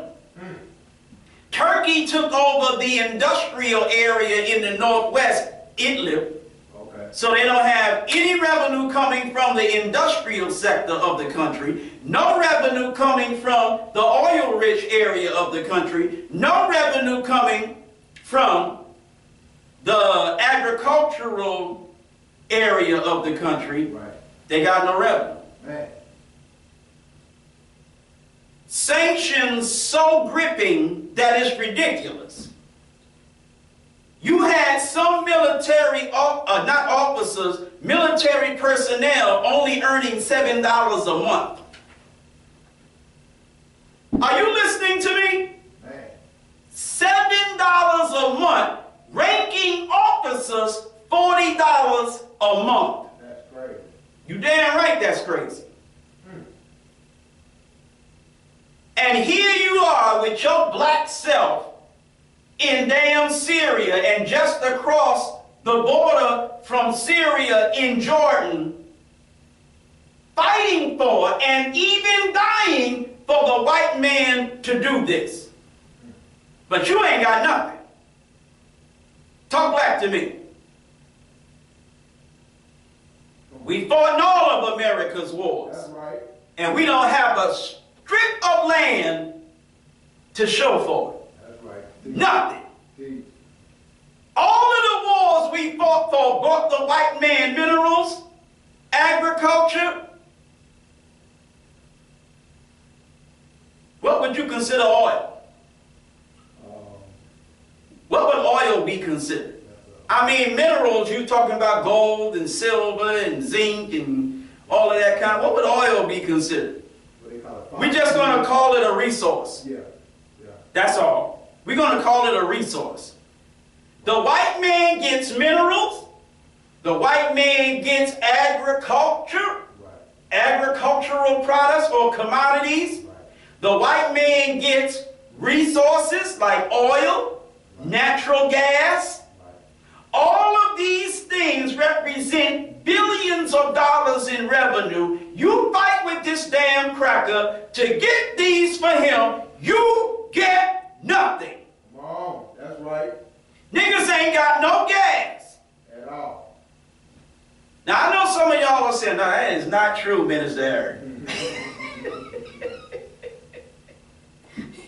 I ain't talking about, I know after we eat our bean soup, there is a lot of natural gas. But that's not what I'm talking about. Niggas ain't got no natural gas Right. other than what we get from eating cabbage and drinking milk and beans. Niggas ain't got no natural gas. Go ahead. Niggas ain't got no oil. Niggas ain't got no zinc. Niggas ain't got no cobalt. Niggas ain't got no manganese. Come on. Niggas ain't got no tin. Niggas ain't got no lead. Niggas ain't got no iron. Niggas ain't got no steel. Niggas ain't got nothing. But we fought with the white man to get all of these things. Yes, sir. Teach. Teach. That's right.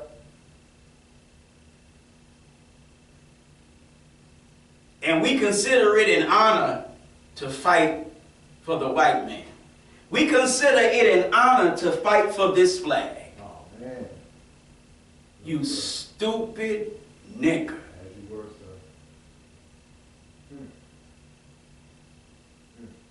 The white man got everything that you fought for, and your people got nothing. And you're proud to serve in this white man's military?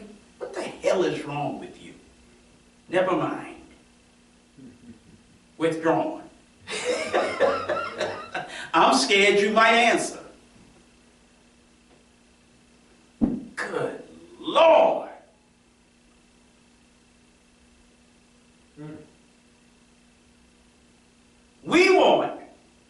We're talking about the rights of freedom. Yes, sir. We want for our people in North America whose parents or grandparents Right. were descendants of slaves Right. to be allowed to establish a separate state or territory of their own. Right. Either here, Right. it can be here, Yes, sir. or elsewhere. You fought for the white man's 50 states, and you have not been given, One. wait a minute, forget a state. You haven't even been given a patio.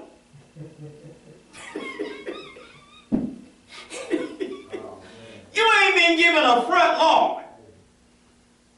You ain't even been given a backyard. I said, we want, You didn't even get an alleyway. we want that. We want to cook on that. We want to cook out on the patio. You know? We ain't got none. Oh, that's that slick muck. Listen, whatever you think you have, that's the white man's. That's not yours. Yes, sir. That's right. This is why you can only do on the patio what the white man says you can do. Go ahead. Do something else and see what happens. That's right.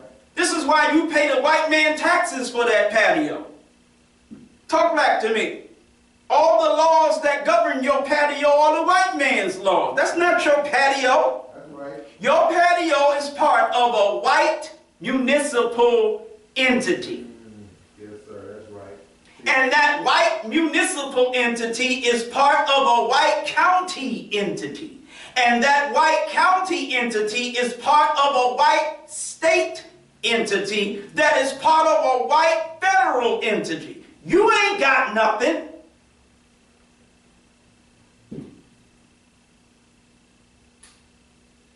Niggas ain't even got a patio. Niggas ain't even got an alleyway. Man. Talk back to me. We want our people whose parents or grandparents are descendants of slaves to be allowed to establish a separate state or territory of their own. It can be here, either here or elsewhere. And that land must be fertile. We don't want no damn swamp. Right. We don't want no desert. We don't want no damn rocky areas that don't grow. No. Fertile. We need fertile land that can produce crops to feed ourselves. We want to be self-sufficient in terms of food production. Fertile and minerally rich. We don't want no land ain't got no gold, no zinc, no silver, no cobalt, no manganese, no minerals. No iron ore, no nothing. We're not interested in that. The land must be fertile and minerally rich. Now, we believe that our former slave masters are obligated to provide such land. You don't get to tell me, you blonde-haired, blue-eyed biatch, you don't get to tell me, Delta goes to Africa, why don't you get a ticket and go? Why don't you take your mama over there, Cracker Cave biatch, and take her where them damn hyenas are, and make sure you video it. Don't come telling me no smart mouth cracker BS like that. You are obligated to provide the land that forms our separate state or territory. You didn't find us landless. Come on. You don't get to keep us landless. And you don't get to tell us if we don't like how we're treated in your land, go back home. Where? You damn cracker bastard. You wouldn't even let us know where we came from. Where are we going back to? We don't know what tribe we from. We don't know what geographical location we from. We don't know nothing. You robbed us of all of that knowledge. Talk black to me. And you got the nerve to tell us, go back where we came from. We don't know where we came from. Go ahead. We believe that our former slave masters are obligated to provide such land. And that the area must be fertile once again and minerally rich. We believe that our former slave masters are obligated to maintain and supply our needs in that land for the first 20 to 25 years until we are able to maintain and supply our own needs. You look at us as white people after all you've done to us, and when we say that about you or to you, like who the hell we think we are, why should you have to do all of that? As if you've done nothing to us. I mean, my God, you are such damn devils that you actually feel like, why should we do that? Why should you do it? Listen, this is why you should do it. But you're a devil, so you don't feel any of this. Right.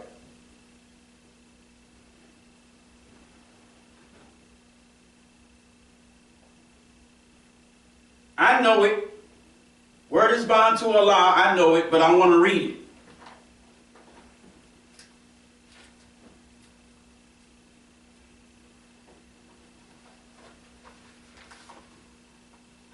Since.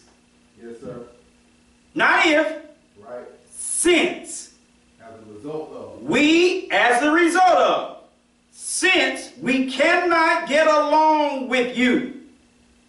It says them. Since we cannot get along with them in peace and equality. Yes, sir.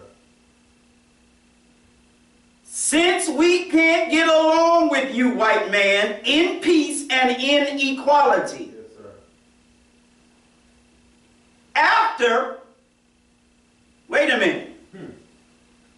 This ain't no situation of we just can't get along with you in peace and equality. Right.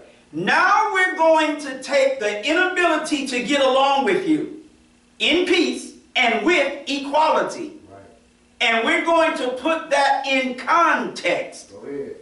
Meaning, while we're not getting along with you in peace, while we're not getting along with you with equality, there's another dynamic that dynamic is sitting in the middle of. Come on. That makes the fact that dynamic number one even worse than it would be if it were not for dynamic number two that dynamic number one is sitting in the middle of. Come on. See, this is happening to us after. After what? Giving them 400 years of our sweat and blood. Our sweat in the form of labor. Our blood in the form of wars that we fought for you. Yes, sir. And receiving in return What? some of the worst treatment human beings have ever experienced. We believe, Yes, sir. since all of that, we believe our contributions to this land and the suffering forced upon us by white America justifies our demand for complete separation in a state or territory of our own. Come on. Y'all listening to me? Yes, sir. See. All right. Now, my beloved brother, Gerard X. Sir, yes, sir. I'm going to need you to go in the office Sir. and get the phone on the right that's plugged up on the desk by the phone. Oh, okay. The phone that's on the right, the new one. And bring me the stylus with it. Okay. The one that's closest to the Wall. gotcha.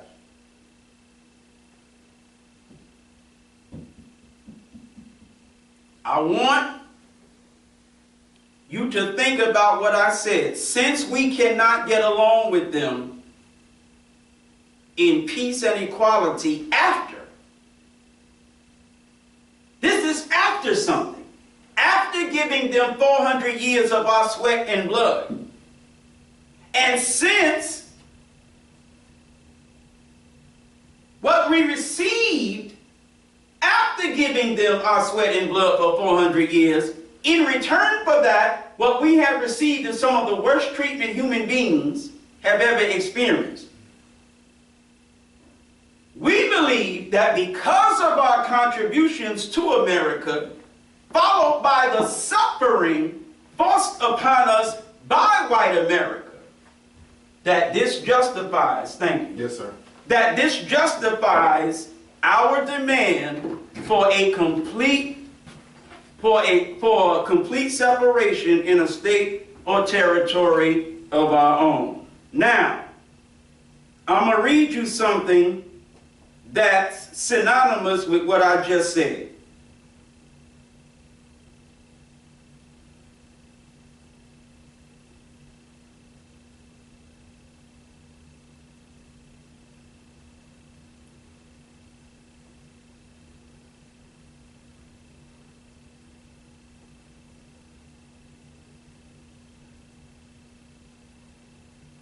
Okay, is there a reason why this thing is saying the Wi-Fi ain't working?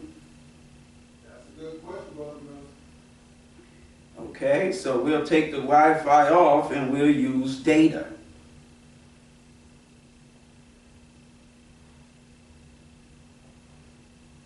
Here we go.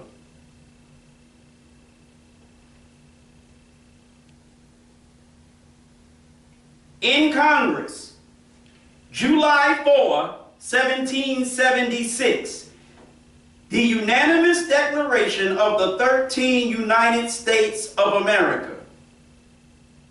When? What does the word when, like what does that indicate is about to happen? When it says when, like what is it dealing with? Time. Time. Yes, sir. When? It's about to say something is what's up, but it's telling you that this something is what's up relative to a time that causes something to be up. Are you with me?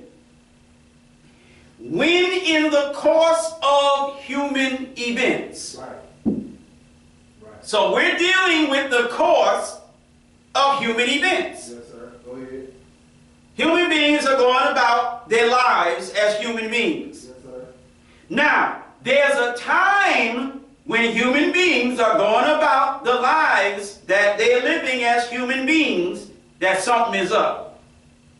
And it has to be dealing with independence and the declaring of independence. Okay.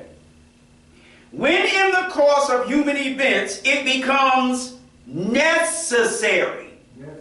Necessary.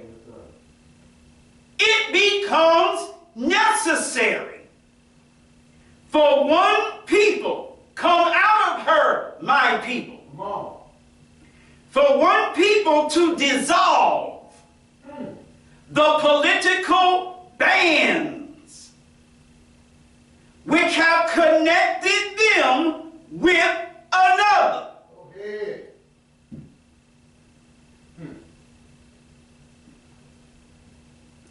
And to assume among the powers of the earth the separate and equal station to which the laws of nature and nature's God entitled them. Go ahead. When the white man think of niggas, he's always thinking that entitlement, entitlement, entitlement. Well, hold up, cracker. Let's go to your Declaration of Independence. Because according to your Declaration of Independence, the laws of nature and nature's God entitle Yes, sir. people. Yes, sir. Entitle them what?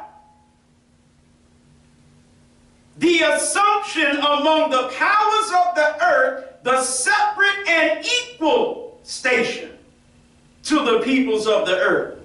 Well, when does this happen? When in the course of human events it becomes necessary for one people to dissolve the political bands that connect them to another. Yes, sir. Let's read on. When all of this happens, a decent respect to the opinions of mankind requires that they should declare the causes which impel them to the separation. Didn't I just read to you the causes that we say impel us to the separation that we declare from white people? We hold these truths to be self-evident that all men are created equal, that they are endowed by their Creator with certain unalienable rights, that among these are life, liberty, and the pursuit of happiness, that to secure these rights, governments are instituted among men, deriving their just powers, not deriving their power, because their power might be unjust, but deriving their just powers, meaning the powers they should have, from the consent of the governed. That whenever any form of government Yes, sir. becomes destructive of these ends, Go ahead. meaning when the government is getting in the way of these people having these rights, Yes, sir. it is the right, what's the title of my lecture? Right. The right of freedom. Right to freedom. Yes. It is the right of the people to alter or abolish it and to institute new government, Come on. laying its foundation on such principles and organizing its powers in such form as to them, not to the people that rule them. Right. Nobody give a damn what the people that's ruling them think. To them, this is what to them Yes, sir. shall seem most likely to affect their safety and happiness. Come on. White people feel they should decide what our advance in living conditions should be. Right. That should be their decision. According to their declaration, it's the right of a people who suffer Our decision. Yes, sir. to make the decision as to what in their minds Yes, sir. secures them these rights. Yes, sir. All right. Prudence indeed will dictate that governments long established should not be changed for light and transient causes.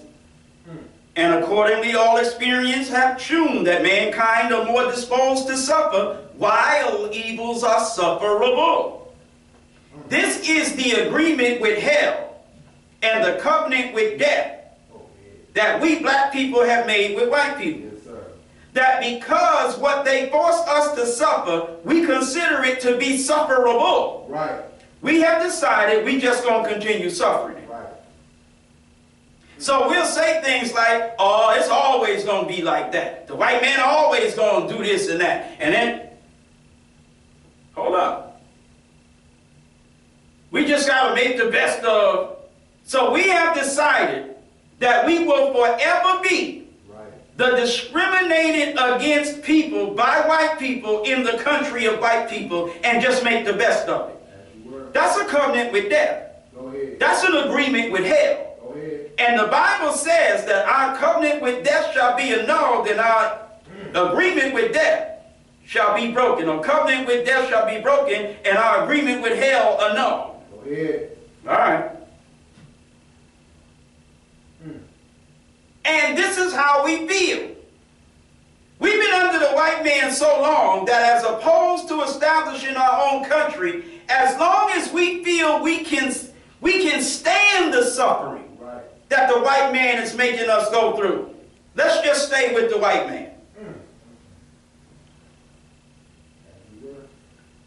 But when a long train of abuses, how long we been abused by the white man? Damn near 500 years now. Yes, sir. When a long train of abuses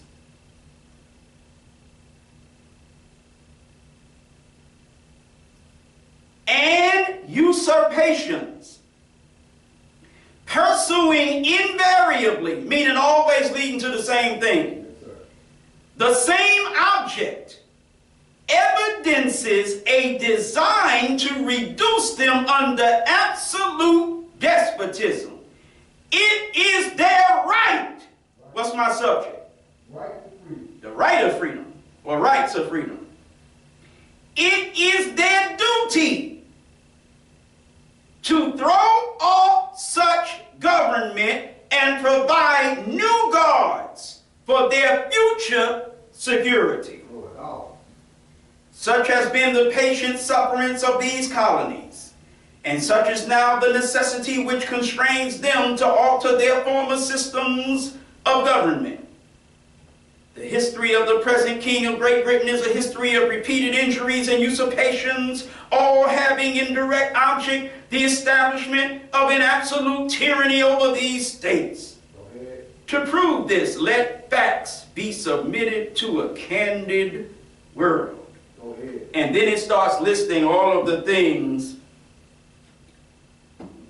the British have done to them, Yes, sir. who are also British. Yes, sir. That's right. We think the white man of America isn't British. Why isn't the white man of America British? Come on. Because he's been living in America instead of Britain for centuries? As you were, sir. Okay, well, if the white man, because he has been living outside of England, Right. is no longer British, then niggas who have been living outside of Africa are no longer African. As you were, sir. If we are African Americans, then the white man is a British American. American. Go ahead. Teach. Teach on it. Why are Irish who are living here Irish Americans? Right. Italians living here Italian Yes, Americans. sir. All other kind of nationals, whatever hyphenated Americans they are, Right. Come on. but the descendants of the former colony, they're not British Americans. Come on. Right. Good question. Because the white man said so. Right. To a nigga, what is what the white man says so. What ain't is what the white man says ain't. Right. Right. African Americans, we ain't been in Africa centuries. Italian Americans, Irish Americans, these Americans, that Japanese Americans, Asian Americans, whatever Americans. Right. Generations away from being where they from, they still hyphenated Americans. Right. But the goddamn white man from England, He's just an American. he's just American. He's not British American. Come on. Now, when you read the Declaration of Independence and read the list of things that they say they have been forced to suffer by the monarchy of England, are you telling me we have not suffered worse at the hands of the government of America and her states? Then if what happened to colonists of Great Britain in this hemisphere justifies their demand for separation and independence from England, Right. how in the hell does what has happened to us at their hand, not justify separation and independence for us. Yes, sir. See, the reason I would really love to lick my hand and smack niggas, all 41.5 million, other than the fact that I'm just a belligerent nigga, Go ahead. is because you will on the one hand say that what I'm up here preaching is that Muslim stuff, and then you will uphold, you will sanctify, you will justify, you will whatever the white man's Declaration of Independence from damn Great Britain. Right. Here you are celebrating on the 4th of July with your steaks and hot dogs, hamburgers, and whatever on the damn grill, the independence of the white man of America, the British Americans. Right. The independence of British Americans from Britain. But when the Nation of Islam comes with our Declaration of Independence, oh, that's that Muslim stuff. That's why I want to lick and smack the living nigga piss out of you. Because you're hypocrites. You've been made so deaf, so dumb, and so damn blind by the white man, so silly and sucker, that you can uphold the white man's Declaration of Independence and think you shouldn't have one from them. Come on. Say no damn Muslim stuff. This is what's up. That's right. It's the truth. That's right. It's justice. See. You got white youth who think they pretty damn woke. You got white youth who think they're not as bad as their white ancestors, who are marching and calling for Palestinian statehood, Right. that there should be a two-state solution to the Arab-Israeli or Palestinian-Israeli conflict in the Middle East. Okay, young white people, what about a two-state solution to the black-white conflict Come on. in America? Come on. Teach on. Right. When Jasmine Tucker is killed in Akron after they already killed Jayland Walker there. When you have cases like that all over the country, over and over and over and over and over again, no matter what shape or form the black-white conflict takes in America, when are you going to call for a two-state solution to that problem? Right. Teach. You're telling me that Palestinians who have been displaced from their land for only 75 years deserve a state, but niggas who have been displaced from their land for almost 500 years Right. don't deserve a state. That's what you're telling me? Talk back to me. But see, the more sense you make, Yes, sir. the more niggas and their slave masters oppose what you're saying. Right. That's that Muslim stuff. Right. What I'm saying isn't true. It doesn't make sense. It's not perfectly right. Right. It's that Muslim stuff. Because the facts I'm bringing are less important to the feelings you and your slave master feel. Right. The hell with facts. Feelings is the #1 thing going here. Y'all all right? Yes, sir. All praise is due to Allah for the most honorable Elijah Muhammad. Okay.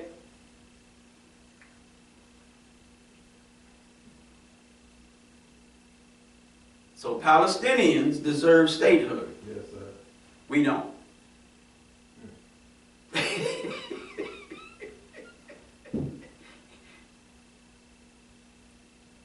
Palestinians ain't suffered half what we've suffered. Come on. Teach.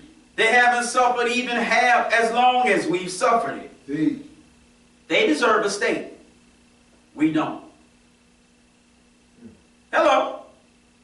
that's what they say. The most honorable Elijah Muhammad said, give us a few of these states Come on. for our suffering and contributions to your country. You look at us like we crazy. But you are demanding, asking, suggesting, whatever you're doing, that Israel give Palestinians some of Palestinian land.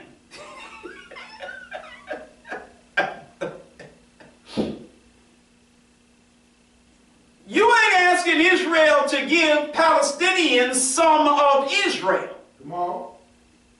You took some of Palestine to establish Israel. Come on. And you are asking Israel on land it took from Palestine to give Palestinians some of Palestine that you are occupying that is not even Israel.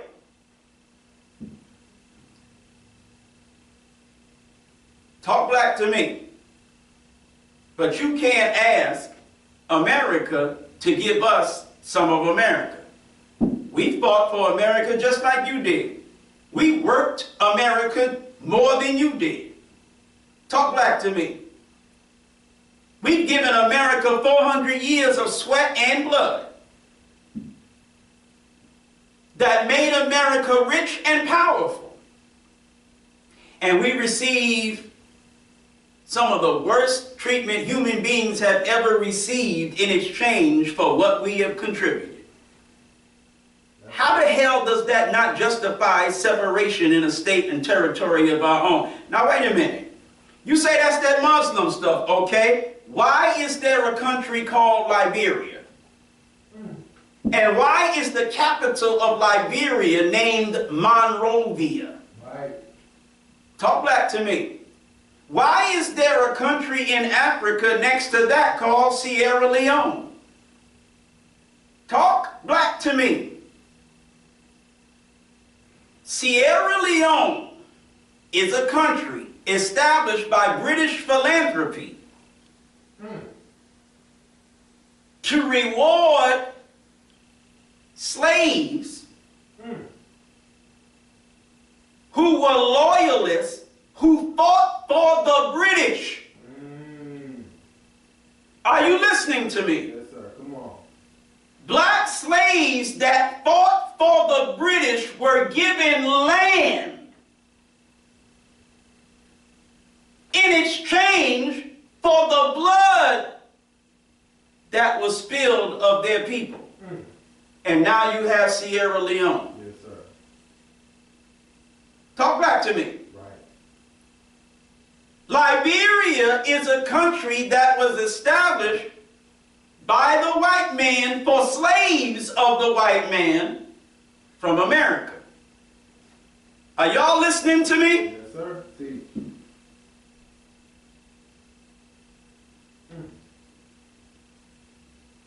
And the capital of Liberia is called Monrovia because President James Monroe was so instrumental in getting the government of America to provide the slaves of America with separate land and territory. Hello? Yes, sir. One of the presidents, I forget his first name, but his last name was Tubman. I don't know if he was related to Harriet or not.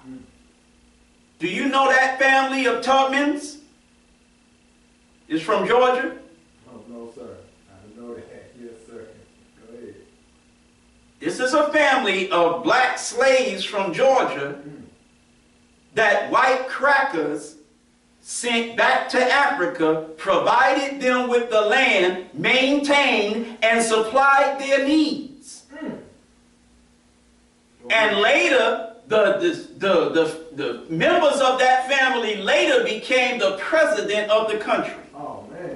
the leadership of the country. Did not know that. Hell yeah. You know how I learned that? Sir. Another book. Yes. Know who wrote that book? Who? Michael Thurman. Oh, yes, sir.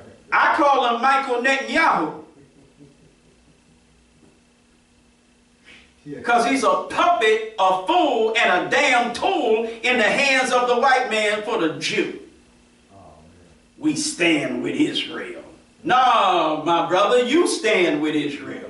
But he wrote a book. Yes, sir. What is he now? Is he still superintendent of whatever, or CEO of DeKalb County or whatever? Yeah, I used to work for him. Not directly, but I used to work for him. sir. I used to work for the security company that had the contract at the Department of Labor when he was the commissioner. Okay. And I used to be the officer that worked in the garage downstairs where he parked. Yes, sir. Yes, sir. So one day I stopped him and I asked him, because another officer, he had given that officer a copy of his book called Freedom, Okay. History of Georgia, Freedom. Yes, sir. So I stopped him and asked him, can I have a copy of the book? Yes, sir. He went to his trunk, got a copy of the book, signed it, Go ahead. gave me a autograph, copies, said, my friend Eric, whatever. You understand what I'm saying? Yes, sir. But in that book is the history of Georgia. That's how I learned that Oglethorpe University is named after General James Oglethorpe, who was the leader of Georgia before it became a state. Go ahead. That's right. I learned a lot about the history of Georgia. It was in that book that I learned about Sherman saying to the black preachers, y'all want to be with us or you want to live by yourself? And that's where I learned they actually were given their land. Yes, sir. But then the white man took it back. Yes, A sir. lot of jewels in that book. The name of the book is called Freedom. Okay. Yes, sir. And then it has some kind of subtitle, but I can't think of it right now. Yes, sir. Matter of fact, let's have a awkward moment. Take your time, brother. Now. Let's put out some actual facts.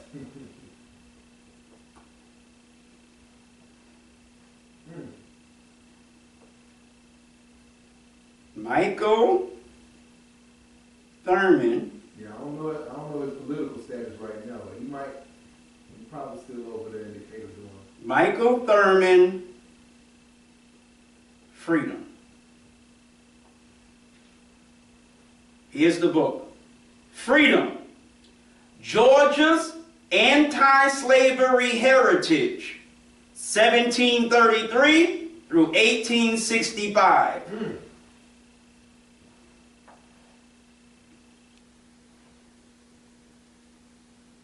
Now, I'm going to break my personal rule again. Well, yeah, I'm going to break my personal rule again. And I'm going to show you what the book looks like.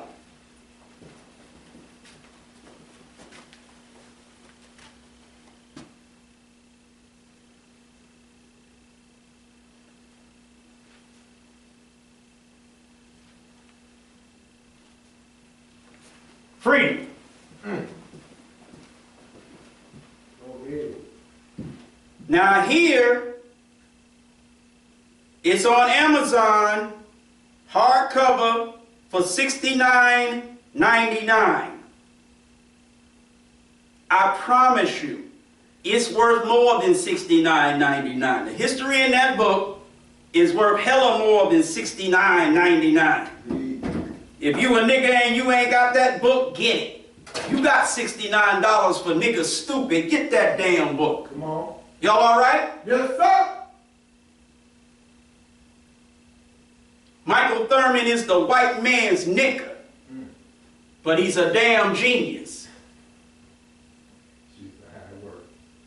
He's good for the black man in terms of research and authorship, Okay. but he's no good for the black man as a politician or servant of the white man. If I had millions of dollars, would pay him millions to do nothing but study, research, and right for us. Go ahead. Just him by himself could do so much Go ahead. to make us a better people. See, go ahead. If he wasn't so in love with damn white people. Go ahead. That man is worth millions of dollars. Go ahead. Y'all all right? Yes, sir. But he's worth those millions to the white man now. He could be worth those millions to us if he had the knowledge of himself and some damn respect for himself. Come on. He's extremely valuable. See. But he doesn't want that value to be ours. He wants to be valuable to the children of his damn slave masters. Right. Y'all all right? Yes, sir. All praise is due to Allah for the most honorable Elijah Muhammad. It is the right of a free people to form a government, not of the people that, and not by the people that freed them. Right.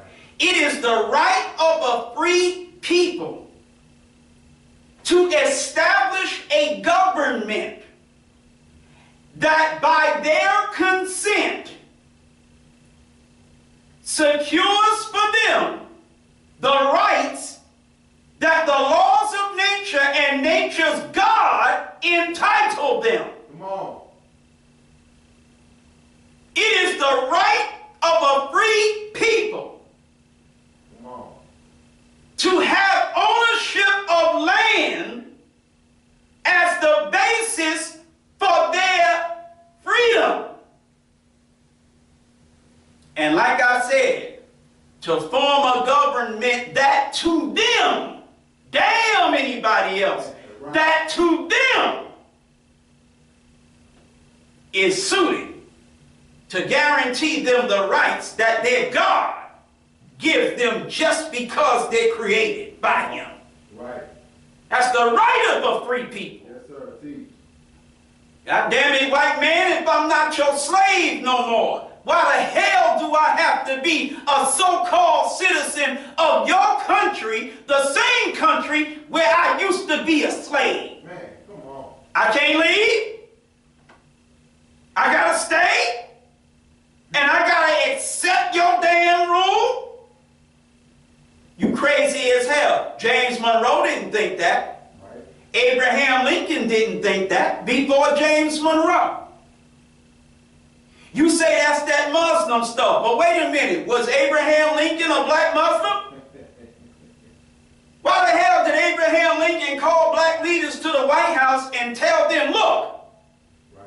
y'all free niggas. Damn the slaves. We ain't talking about them right now. Y'all free niggas. The way we treat you in America is just slightly above the way we treat the slaves. Therefore, why don't you accept separation Right. in a land outside of America? Why do you want to stay here with us white folks since, this is Abraham Lincoln talking and I'm not adding nothing. Why do you want to stay here with us since, even when you're free, you don't enjoy the rights of a free people? Right. I swear to you, I'm not adding nothing. Abraham Lincoln was saying this to free black leaders. Right. Meaning the black leaders of the black population that was not slaves. Gotcha. There was 4.5 million slaves, but there was 500,000 free blacks. Right.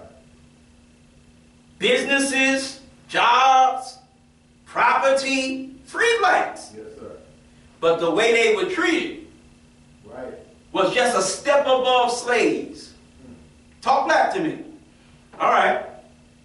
They didn't have the rights of free people, Yes, sir. but they weren't slaves. The slaves didn't have the rights because they were slaves. Go ahead. But those that were not slaves, that were free, also didn't have All right. almost no more rights than the slaves. Are you listening to me? Yes, sir. All right. So Abraham Lincoln said, look, because your people and my people are so physically different, there will never be a time when your people will be equal with my people. He said, look, as long as you remain among us, there will always be this position of the superior and the inferior. Come on. This is the same man that you celebrate a holiday for because he freed you. A monument has been built to him. Right. But that same man told you, as long as you in America, there will always be between black and white the position of the superior and the inferior. Then he said this, I, as much as any white man, want the superior position assigned to white people. That's Abraham Lincoln. See? Talk back to me. Now this is 1860 something. Right. Okay, fast forward to 100 years after that, and you have the riots that was sparked by the murder of Mike King. You say Martin Luther? Okay. And so, a senator, I believe, whose last name was Kerner, there was a commission established, and it's named after him, the Kerner Commission. This is 100 years now after the abolition of slavery. This is 100 years after Abraham Lincoln said, look, it's always going to be like this.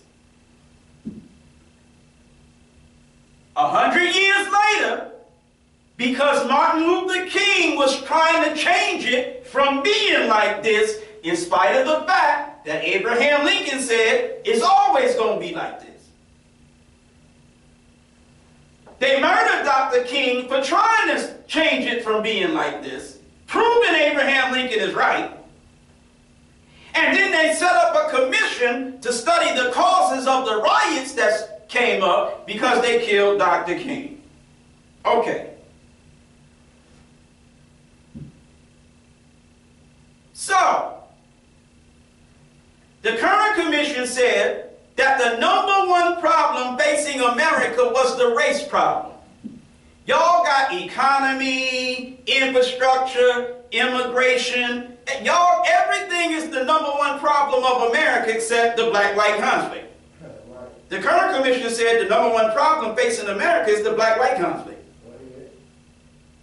The current commission said that America is heading towards, I died when I read that, heading towards two nations, separate and unequal. One black, one white, separate and unequal, heading towards. And then the current commission came out with all kinds of recommendations to solve the race problems. 30 years later, in 1998, talk back to me, the current commission was revisited. And they basically came up with the conclusion that in many ways, the situation is even worse than it was in the 1960s. Now, we are 2 years up from the 55th anniversary. And they said the same thing on the 50th anniversary. In 2018, they revisited for the 50th anniversary. And they said the same thing. Same problem. Even worse in many respects. Right. Now, this is after slavery After Jim Crow, 100 years of lynching, after civil rights, damn near 100 years after civil rights, over half a century after civil rights now, and they still saying we got the same problem going on. Talk back to me. Proving that Abraham Lincoln was right. What did they follow Jim Crow with? The new Jim Crow. Right. Mass incarceration. Yes, sir. Now the white man is bragging, saying, well, mass incarceration has largely been dissolved or done away with. But wait a minute. Since when? Even if that's true, which it's not, even if it's true, you got slavery for centuries, a century of Jim Crow and lynching, followed by a half a century or more of mass incarceration. And now we got Trump for the second time, Trump 2.0. All of which proves that Abraham Lincoln was right. Yes, sir. Go ahead. James Monroe comes after Abraham Lincoln, and because he also believed that this was correct, he gets Congress to appropriate enough money to start sending niggas back to Africa and establish Liberia. Before Abraham Lincoln thought about this for a reason. Right. Abraham Lincoln had a political mentor, somebody that Abraham Lincoln looked up to like, yeah, when I grow up, I want to be just like him. Yes, sir. It wasn't when he was a child. I'm being halfway funny. But Abraham Lincoln looked up to a white man politician, and I think he was from New Jersey. I'm not positive where I'm from. His name was Henry Clay. Henry Clay ran for the presidency 3 times and lost each time. But he was a very, very famous, powerful, consequential white man, so much so that Abraham Lincoln looked up to him. Right. Y'all all right? Yes, sir. Henry Clay was a white man that believed in the separation of the black man and the white man way before Abraham Lincoln. And Henry Clay was involved with the establishment of American colonization societies. And it was the American colonization societies that was largely responsible for financing and facilitating blacks being taken from America to Africa to establish Liberia. Now this is Henry Clay. Now the American Colonization Society was going on in the early 1800s. Yes, sir. You get past the mid-1800s with Abraham Lincoln and then past him into James Monroe. James Monroe is still thinking that what Henry Clay was doing in the early 1800s Right. is still the right idea. Right. Yes, sir. Right now, in the state of Georgia, at the State House, they got a picture of, what's my man's name? This black man who was some kind of state fella in Georgia. I done forgot this man's name. I'll just be damned. And I don't even know how to look for it Yes, sir. on the phone. Right. But he was a very, very powerful and influential black man in state politics in Georgia. What in the hell is this man's name? In any event, this man started sounding like, at first, when, because of what he rose to in Reconstruction, Yes, sir. he thought was just great for black folks. Because the white man flipped it all around, he started sounding like Malcolm X. He basically was teaching that the white man is the devil. Yes, sir. Go ahead. But he didn't know he was the devil, so he wasn't actually teaching. But he was basically teaching it. That's right. I got it. And he actually set up an immigration, not M-I-M, but M-E-M. Right. Immigration means coming in. Immigration means getting out. Yes, sir. He set up an immigration society. And he started taking people to Liberia. Go ahead. Yes, And there's a picture of him in the State House right now. Everybody all right? yes, sir. All praise is due to Allah for the most honorable Elijah Muhammad. God, I wish I knew this man's name, but I learned about him in a book. Yes, sir. And I forget the name of the book. I think the name of the book was Black Moses, something, something, something. But he led a pretty serious movement in the state of Georgia, getting black people who were disgruntled like himself with what happened to the gains of black people due to Reconstruction, how the white man turned that all around. And so he started talking that separation and independence talk. Yes, sir. Y'all all right? Yes, sir. All praise is due to Allah for the most honorable Elijah Muhammad. Now, since I'm supposed to be doing a podcast in a half hour, and I'm like only halfway through teaching, I'm going to go ahead and stop teaching halfway through and prepare to do this podcast. Suffice it to say, as I said, that the rights of freedom were never given to black people when we were so-called freed from chattel slavery. Why do I say so-called free? Well, we were freed from chattel slavery, but we were never given the rights of a people supposedly free. And because we were never given those rights, many of us worked on plantations even after the abolition of slavery as sharecroppers for the same slave masters on the same plantations, because the white man set us free and gave us absolutely nothing to go free with. So we're saying to the white man, we want freedom. We want a full and complete freedom. We want everything necessary for us to exercise the rights of a free people. We need land to be free.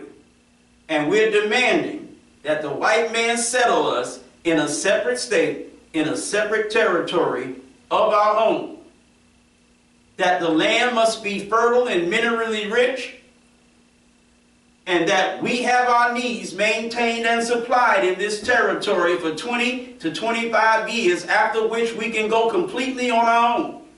And we are justified to make this demand, because what we have suffered in America, despite what we have contributed to America, justifies our demand for this. And we're saying to you, white man, the fires that are burning down your state, called California, are just one of the divine plagues of God Almighty on your country for what you've done to your former slave, because you continue to hold us hostage in your damn country, because you lied to us, cheat us, you fool us into believing we have a bright future with you in your country instead of letting us go. Y'all all right? Yes, sir. What's his name? Jefferson Franklin Long? Nope. Okay. That's not him. Okay. Good try, though. Yes, sir.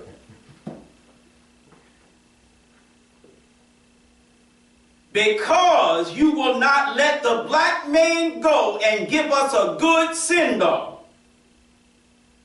Your country is doomed to be plagued with way more than you have suffered thus far. The power of America to hold the black man with her will be broken. The white man will be forced to let us go. and you that love the white man, you will be forced to let him go. You are the people of God's choice to be the rulers of a new world. And you are like Jonah, running from your mission. And so like Jonah, God is going to force you to accept this mission by making your life so unlivable until you accept it. The rights of freedom. Thank you for listening. Assalamu alaikum. Wa alaikum salam, sir. All praise is due to Allah for the most honorable Elijah Muhammad.